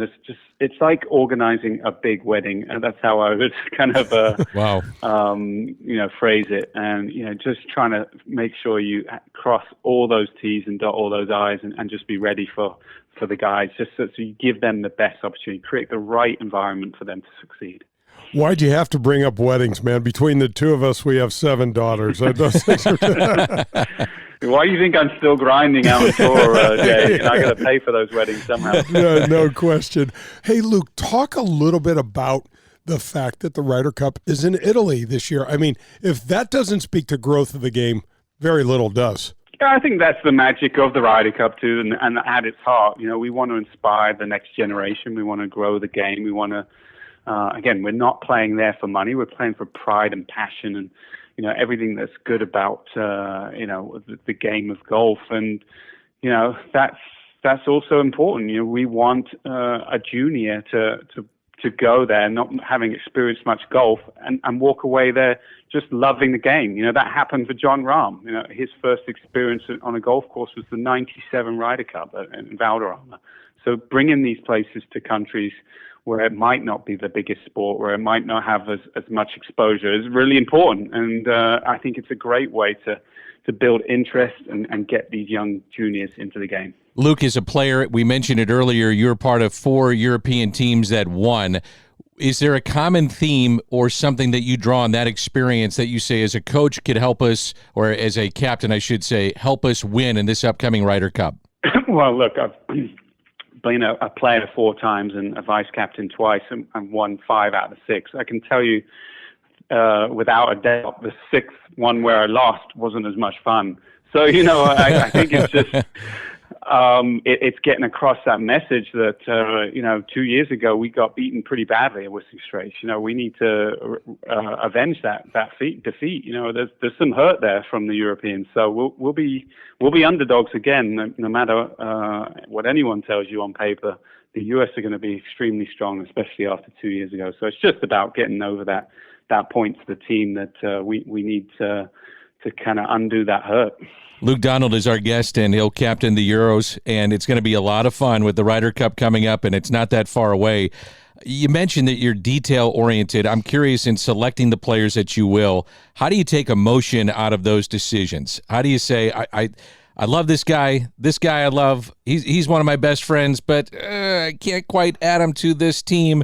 How do you do that? And it is a very, very tough question. I understand that to answer, but how do you try to do that? Telling people that I'm friends with and peers too that they're not going to play, that's going to be the hardest bit. But looking at the criteria for picks, I think there's many different aspects to look at. We want to look at current form. That's obviously very important. We want to look at guys that match well to the golf course. We want to look at guys that match well to the 6 guys that are going to be automatically qualified. And we also look at personality. What can they bring to the team? Because you want to create that good vibe, that good unity in the team. So I think there's multiple factors you look at, and I'll have my 5 vice captains to really lean on, to really discuss those. Which is the most important? Is it form? Is it this guy, really matches well to the golf course, and we'll just have to figure out between us the best opportunity to get the best 12 guys there and run. It's really interesting, isn't it, Luke? Because there's, as you said, there's so much to take into account, because there's certain personalities that just don't match in a 4-ball or in an alternate shot. There's also, man, the way that the young guys play the game, it's staggering compared to our generation. Sure. And the golf course, as we saw at Le Golf de National in France, can play a big part in that. It certainly helps to, have a Ryder Cup on an event, on a course that we're quite familiar with. We played the last 3 Italian Opens here at Marco Simone, so we're gathering information, on what guys did well, how did they do well, and we'll certainly look at that when doing our picks. But yeah, I mean, there's some young guys coming up that just play a different game than we did, Jay, back in the day. And you know, you got to look at experience, you got to look at rookies. I mean, there's just a lot that goes into it. And certainly, you know, my head is getting filled up with lots of different options and lots of different, you know, plans for what we can come up with the best 12. And you know, I think the more I think about it, I mean, it doesn't really get that much easier the more I think about it. But it's nice to have a lot of you know, players that have been playing well and you know, trying to put their hand up, saying like, "Look at me, you know, I deserve a pick." So we're in a good spot, I think. You know, Luke, you just led me into my next question, because I was going to ask you, are you almost afraid to pick up your phone? Because I was going to say, man, everybody's got an opinion on what you should be doing right now. Well, again, you have to stay in your own lane, and you know, it's easy to you know, take too many opinions on. I have a great team around me, and I'll be trusting them, and you know, with the selection, and I know between us we'll make the right decision. Luke, I saw when you last played at Wyndham, you had a nice 65 or 64 in there, but I don't know how you could possibly play any sort of competitive golf at the level that you need to play with this on your plate, man. It's almost like you got this Ryder Cup sweater on from morning till night, you know, and you just can't quite get it off. Yeah, it was really a conscious effort. I wanted to play as much just to be around the guys, you know. Obviously, my form has been decent. I made a bunch of cuts, but, you know, not really had any top finishes. But, you know, I showed some good. Yeah, it was a 63 actually, the round two at Wyndham. So there's still a little bit of form in the old man. But again, it's more important for me to be at the events, understand how the golf courses are playing, so I can really just sort of see how the other guys are playing.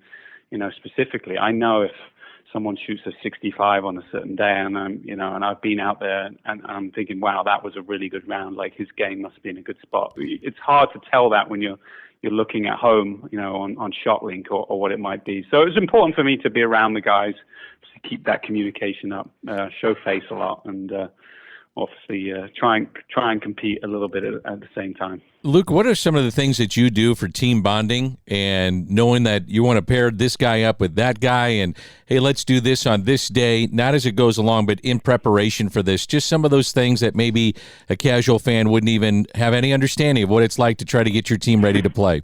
There's obviously been certain dinners throughout the year, you know, wider dinners with, you know, a wide range of players that have an opportunity, some smaller dinners with, you know, some of the top players.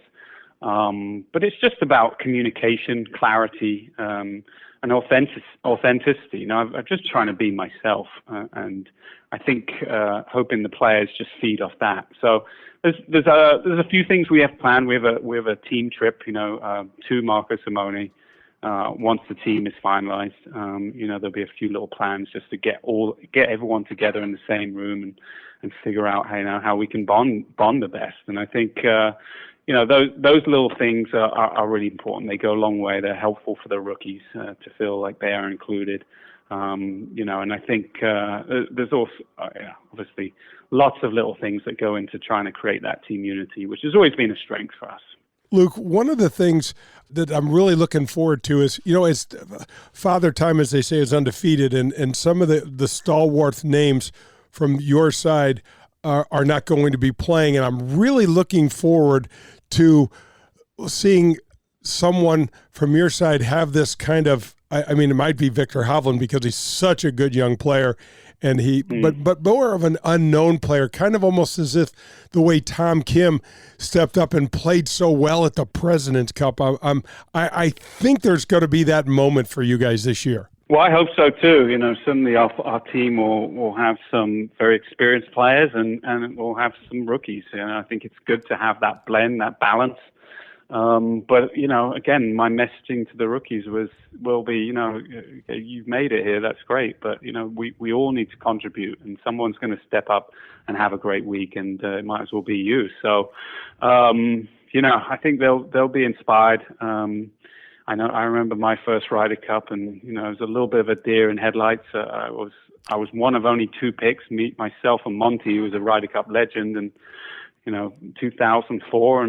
But I felt very at ease once I got around Captain Bernard Langer. He made everything very clear, and that'll be my job. Just to have a lot of clarity with the guys, a lot of communication, making sure they can trust the whole process and feel very much included in what's going to be a very, very memorable week for them. Luke, what's interesting, and this is the last thing for me, and again, so appreciate your time, to be a fly on the wall in either of the rooms, the U.S. or your room, because there are certain personalities that just kind of step up and they can keep the guys loose. They can say certain things where they may be quiet guys, and all of a sudden they speak and everybody's head turns. I think that's pretty interesting. Yeah, everyone has different personalities. Some people like to kind of lead in the team room. Some people like to just lead by example. I think we're going to have a mixture of that. Again, obviously my job to orchestrate the meetings and the messaging and all that kind of stuff, but I'll be happy for everyone to be included and involved. And if people want to speak up and have things that they want to say, I think that will be very much encouraged. So, yeah, it's always an interesting dynamic. You have people that kind of want to speak a lot, and some people just want to listen. And I think that's just the beauty of having a team. I think you'd find that in any team, and it's just about getting the most out of each individual person. Yeah, it'll be a fun Ryder Cup. I think it's going to be a close one. Hopefully just in Europe's favor.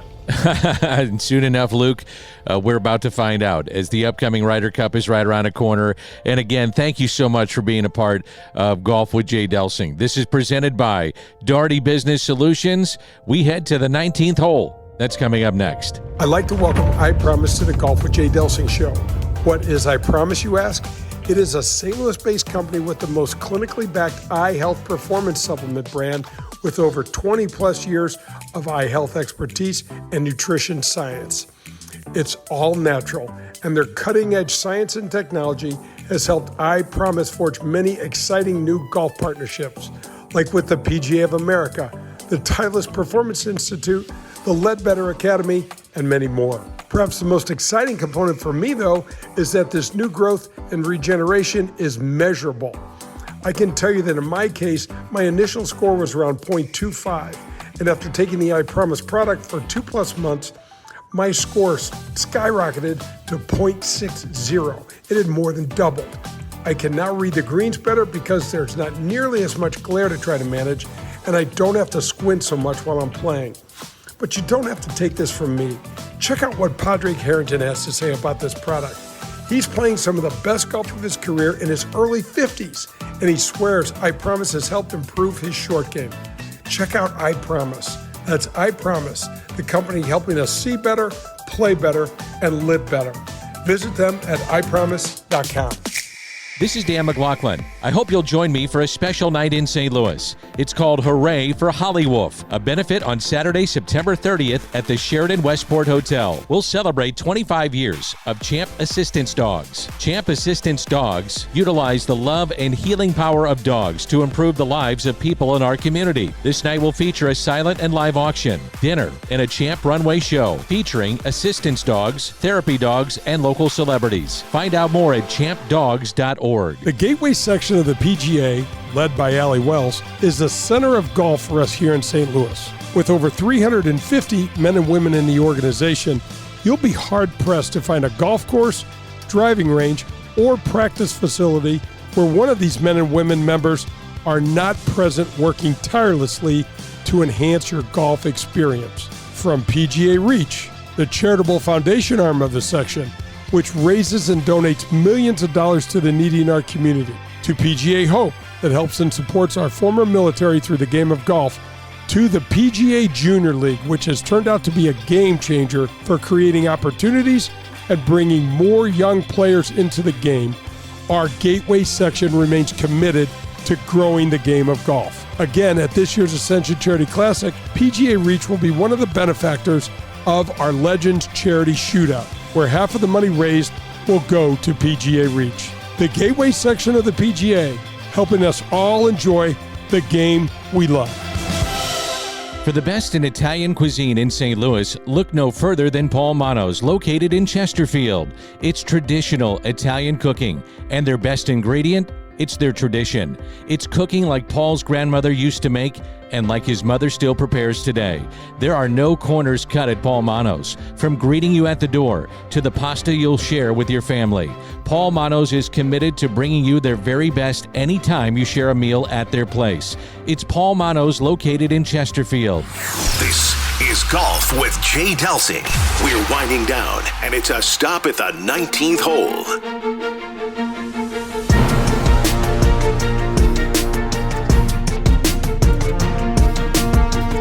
The 19th hole rolls in on Golf with Jay Delsing. What a treat that was to visit with Luke Donald, the captain of the European team for the upcoming Ryder Cup. That's Jay Delsing. I'm Dan McLaughlin. Lots to get into. You could tell, Jay, he's fairly guarded in interviews. I can understand that. There's a lot of pressure on him. You can also tell, though, the responsibility that he feels and just the pride that he feels in being the captain of the Euros. Oh, yeah, no doubt about it. How about between the three of us, we got 9 daughters.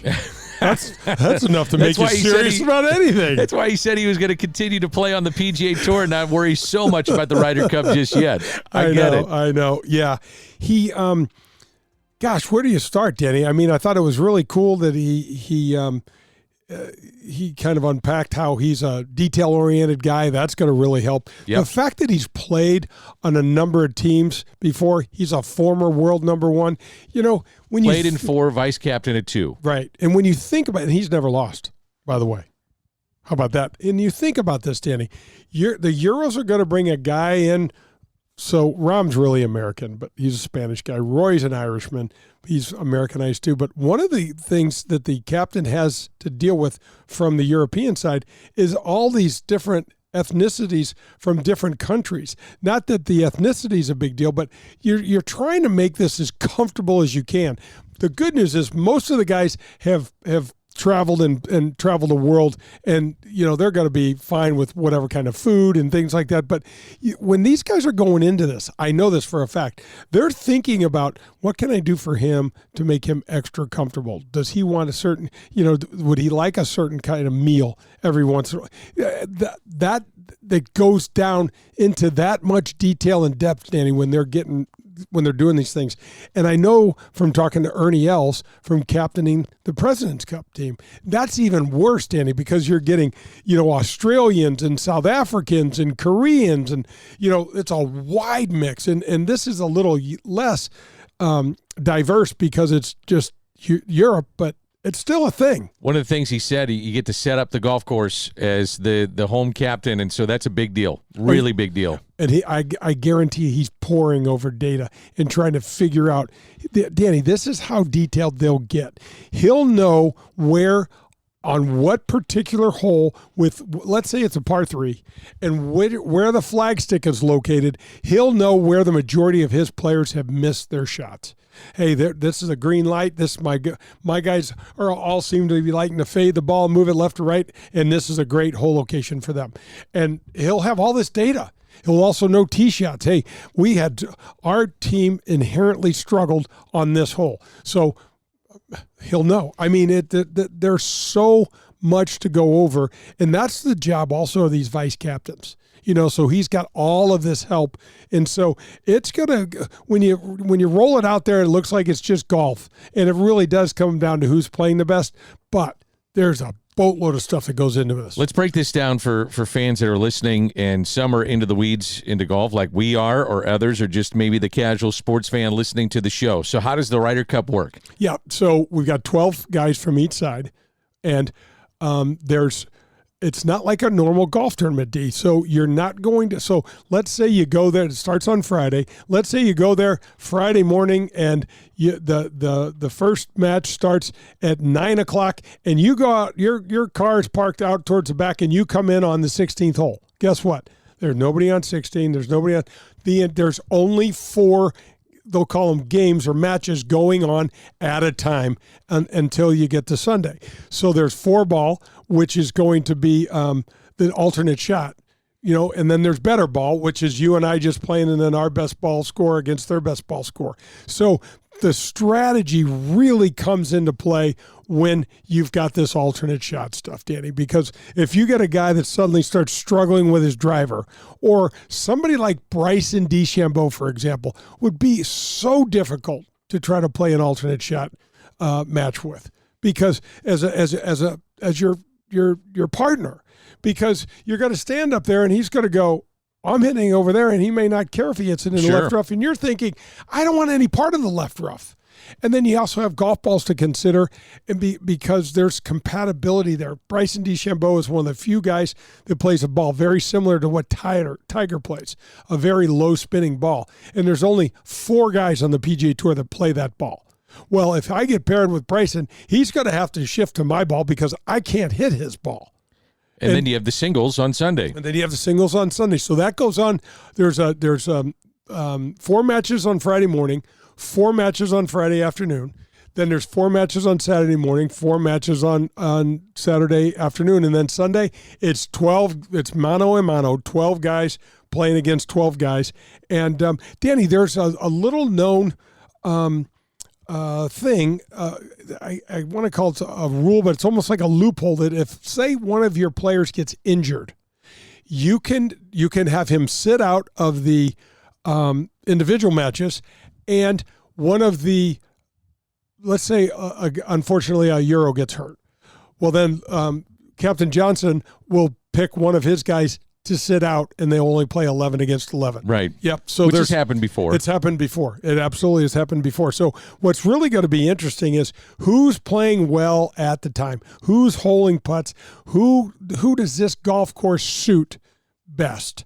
And we already know the Euros are more comfortable on the golf course, but how is it going to be set up? How much rough? What are the green speeds going to be like? Because historically, Danny, the green speeds over in the United States are much faster than the green speeds over in the DP World Tour, basically because of the climate. You go over and play in the British Open, and the green speeds are never more than 10.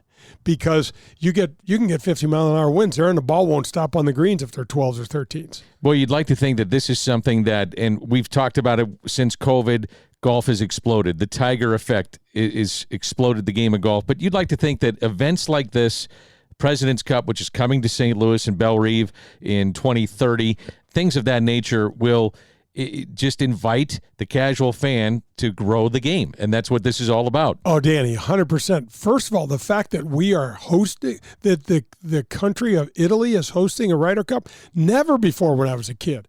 That they didn't even talk about things like that.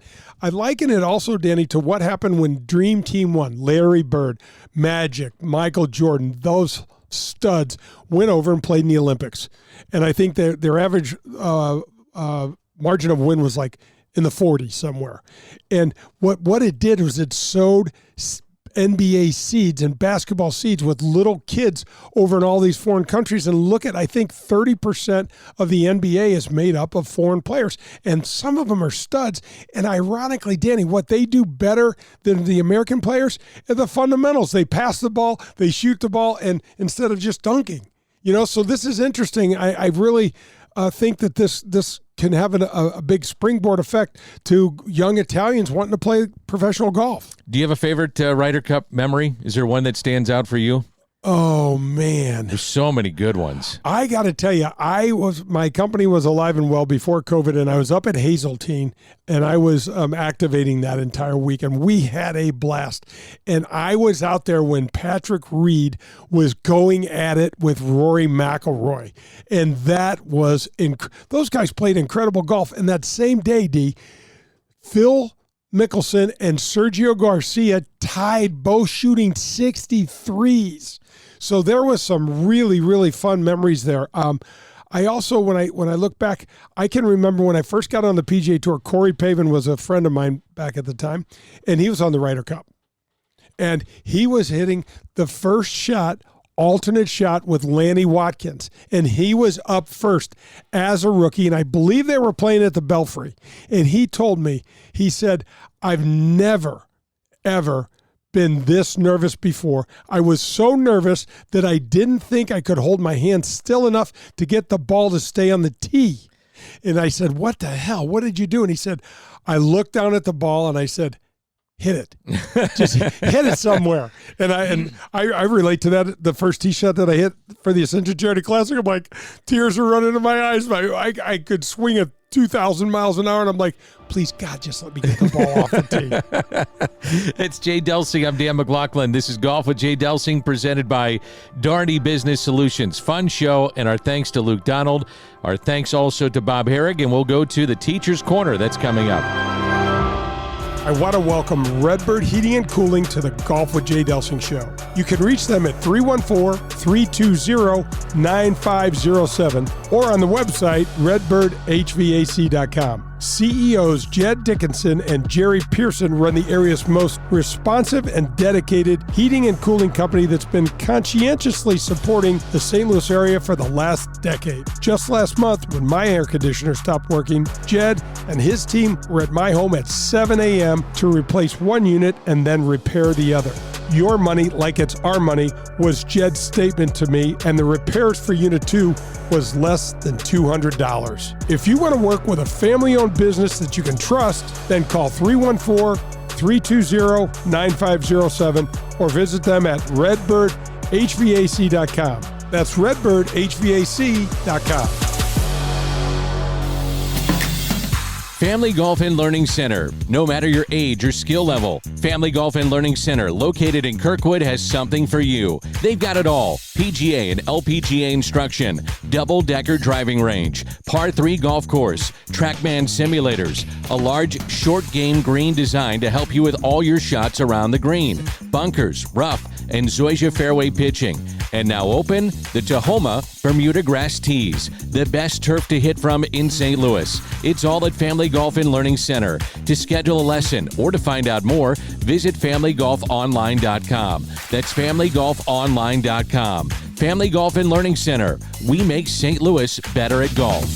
Hey, this is Jay Delsing, and we golfers are always looking for ways to improve our games. For me, that means I want the very best and the very latest in equipment and in technology. The place for me is Pro-Am Golf in Brentwood. Tom DeGrand opened Pro-Am Golf Center in 1975, and ever since then, he and his family have provided St. Louis with the finest in golf equipment, instruction, and the latest in the ever-changing world of golf technology. Whether you are a scratch golfer looking to find the latest in rangefinders or a newcomer looking to find your first set of clubs, Pro-Am Golf has just what you're looking for. You say you're looking to get yourself custom fitted for a new set of clubs? You need to call TJ. He has fit me personally, and he is the best in town. If you mention my name, CJ will take 50% off the already low fitting price. So if you need anything from golf balls to a new pair of shoes or a lesson from Tom, who, by the way, has been helping St. Louisans play better golf for over 45 years, Pro-Am Golf in Brentwood is the place for you. You can also visit them at proamusa.com. That's Pro-Am Golf.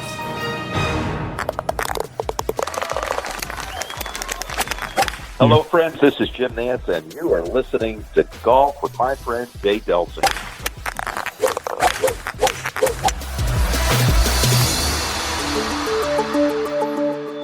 Powers Insurance and Risk Management is a family-owned local business that's been helping our community for over 200 years. In the always confusing world of insurance, Powers Insurance provides clarity, exceptional service, and the latest in cutting-edge products to deliver the highest quality in property and casualty coverage, as well as strategic planning consultation services. Powers Insurance and Risk Management will partner with you. That's right, partner with you to customize the right coverage for you and your family. Tim Davis, the Chief Operations Officer, will personally sit down and talk you through the ins and outs of your policies. They are experts at helping you control your workplace expenses and helping to guarantee the safety of you and your employees and their needs. You can visit them at powersinsurance.com. That's powersinsurance.com for all of your insurance needs. This is the Teacher's Corner. It's time to get a lesson from a PGA Tour professional. To submit a question, log on to jdelsinggolf.com. Let's get back to Jay and Dan. Golf with Jay Delsing wrapping up on this Sunday morning. Again, our show is 8 to 10, 2 hours of golf every Sunday right here on 101 ESPN. With Jay Delsing, I'm Dan McLaughlin. We're presented by Daugherty Business Solutions. Our thanks to Luke Donald and Bob Harig, our guests in this edition of the show. We call this Teacher's Corner, and we get emails at jay@jdelsinggolf.com. We also give away golf balls, which is important. You were talking about Mr. Thornhill earlier in the show, and he provides us with some golf balls. Well, listen, are you on the payroll? You're the TP5 man. You got your own. I haven't seen the free ones coming my way. So Thorny, help me out here, will you? Pearly was on the show for 2 years. He never got in. I know he didn't. Yeah. I know he didn't. Anyway, Jeff Thornhill's the best. He's represents TaylorMade Golf, and he gives us a dozen TP5 golf balls. So send me an email, jay@jdelsinggolf.com, like Danny said. And we'll put you in a drawing. We sent 5 dozen out for the month of July, and we are winding down August here, so we're golf balls in the mail, man. We want to thank Family Golf and Learning Center, also the Gateway section of the PGA, for sponsoring Golf with Jay Delsing. Now let's get to some of those emails, and we'll start with from North County, jay@jdelsinggolf.com. This is Don, and he wants to know he said, hey, I'm a North County guy, always checking in with my guy who's from North County, Jay Delsing. So tournament in North County, the Ascension, how's preparation going? It's right around the corner now. Good, man. You're my trainer. You're the one cracking the whip and making me, hit balls out in the rain and all that other stuff. I did. Doing the Tiger Woods dad thing at me, like throwing stuff at me in my backswing. Let's go. No, it's going well. I hurt myself about 2 weeks ago. I got a cortisone shot in my back and going to get an MRI on my hip. It's not easy to keep this bucket of bolts together, man. We gotta thank God for health insurance. It was really good call. It was really cool though. We got to play it the other day, and the build out is happening right now, which is awesome to see. And I know that gets you charged up. It feels like a tour event. And then the other thing is the golf course really is in incredible shape. Now we had all that rain. Now we've got the heat. It might be the perfect combination for it. It already was in great shape, but man, it's in really good shape right now. Danny, our hats off to Mike Null and his staff over at Norwood, Brandon Smith and the golf shop with Bobby Pavlonis and Matt and Kyle and Tyler and our new man Will and Jody. They just do a great job, and it's underrated. They fly under the radar, but I dare you to find a better golf course in town. We know that you played around town and I played around town, and we've seen some greens that are questionable and some other things, unfortunately, that are happening. And Norwood is like a carpet over there, man. Really is. Every year the guys talk about this golf course is in impeccable condition. What do you think when you see the build out? Does it get you going? Get your juices flowing? The other day we came in at number 17 and they only had half the scaffolding up, and I'm thinking, Danny, isn't this cool? Because 17 sits down, and then all this buildup, it's up super high because it's almost like an amphitheater built in. It just makes you want to hit a good shot. Yeah, it's really neat, and I'm so happy that Norwood has been the home site for the Ascension Charity Classic. This is Bob in Kirkwood. He said, Jay, heard you talking about putters last week. Is there a putter that you recommend?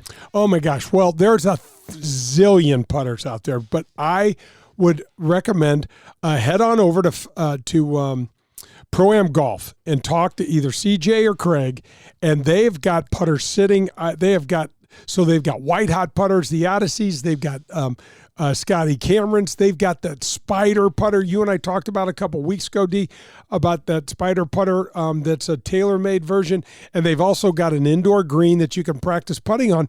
And get out there and try those. Was this from Bob, did you say? This is from Bob, yeah. So, Bob, get out there and try them. And listen, try them with different lengths because they changes the weighting a little bit. And these putters, they're spending so many millions of dollars, Danny, on R&D. You got a new putter, made a huge difference. Really did make a difference. Let me ask you, because I'd love to interview you. What was the difference that you felt between your old reliable and this new putter that you're putting well with? It was lighter, one, and then two, I went to a shorter putter. So I took away some of the the inches on top of the Yep. putter and just try to get a better feel with my hands towards the ball. And didn't you say it was easier to line up too? It was a lot It's easier. got a little line, Yeah. and it's just look. They make these putters. I think it comes down to feel. I mean, I'm not the expert here, but if you got feel with something, go with it. You got great hands, though, and it is about feel. It is about feel, and when the ball comes off the face, there's a lot of times when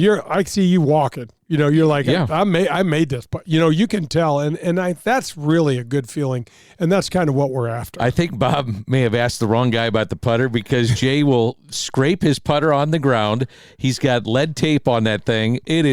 It's as old as some of your underwear, man. We don't even want to go there. It's aerodynamic. You didn't say it's aerodynamic. This putter can fly, and it has flown. And yeah, you never want to treat it too well, Danny. This thing has You got to show who's in charge, huh? Well, look at all the dings on this face of mine right here. My putter matches that up. There's a couple of chunks out of the side of it, and yeah, no, I've been putting with this putter. It's an old teardrop putter that I had made specifically for me, and it's a love-hate relationship. A love-hate relationship. Absolutely. How And long have you had it? It's not conditional in love either, Danny. As No. soon as it stops, it's not unconditional. I mean, it's totally conditional because as soon as it stops making putts, it's out. It's out. Oh, yeah. How long have you had it, though?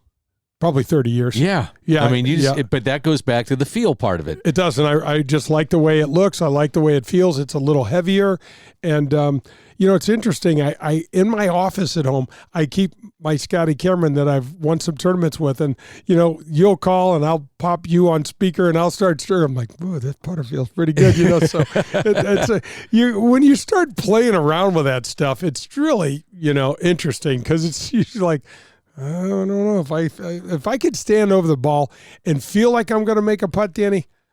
That's 90% of it right there. I really liked this question from Patty. She is writing from St. Louis, and interesting question. I hadn't thought about this. Is there a difference between the driver with the male driver and the female driver in terms of what you're looking for when you go into that shop? 100%. 100%. First of all, there's the physiological differences in the speeds that the men and women swing at.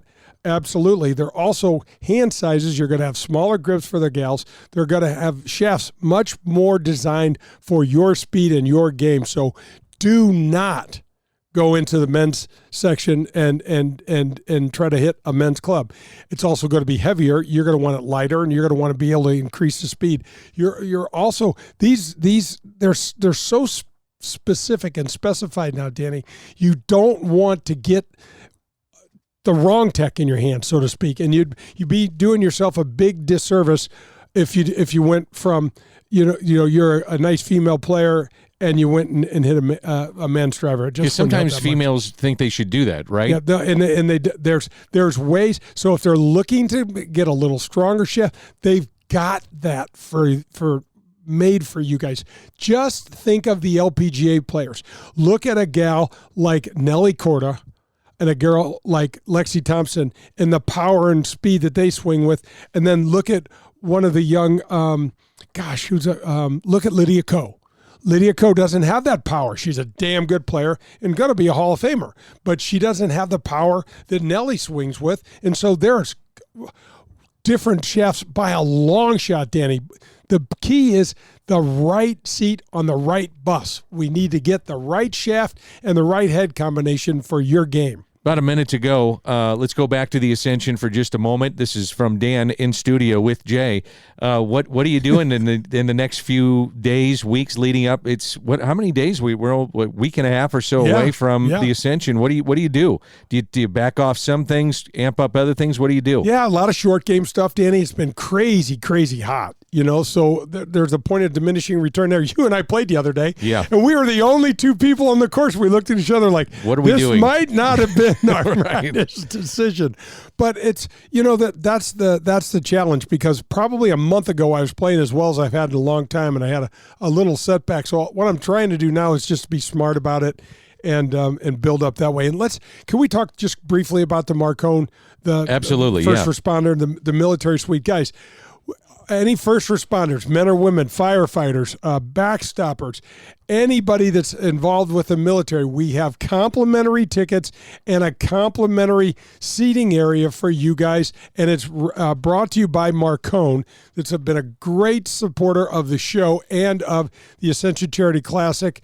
And so Ascension charityclassic.com, and there are complimentary tickets. You just got to go on the site and you got to sign up. And listen, you want to bring your family, we're going to give you tickets to your family. We just want you guys to know this is there for you. We appreciate your service. You know, Danny, we both know that freedom isn't free, and these folks in the military that have done so much for us over the years, we want to thank them and want to get them out and watch some golf. It's well put. This has been a great show. Luke Donald. We also had Bob Harig from SI.com. Jay getting ready for the Ascension. So a lot of fun. Great show. Thanks, Danny. Love being with you. How do we end it? Hit them straight, St. Louis. This is Adam Betts from Family Golf and Learning Center located in Kirkwood. Our motto is play your best golf. We have the best instruction for every skill level. 2 female instructors along with our 8 PGA instructors. We're there for the kids and the adults who are starting to play and trying to refine their game. Family Golf and Learning Center features a double-decker driving range, grass tees, and a short game area, along with indoor simulators and a performance center. That's not all. Don't forget about our Back Nine Bar and Grill. Find out how we can help you and your family. Head to familygolfonline.com. That's familygolfonline.com. It's Family Golf and Learning Center, where we make St. Louis better at golf. WXOS HD1 East St. Louis 101 ESPN is driven by Auto Centers Nissan, home of the lifetime warranty and 30-day return.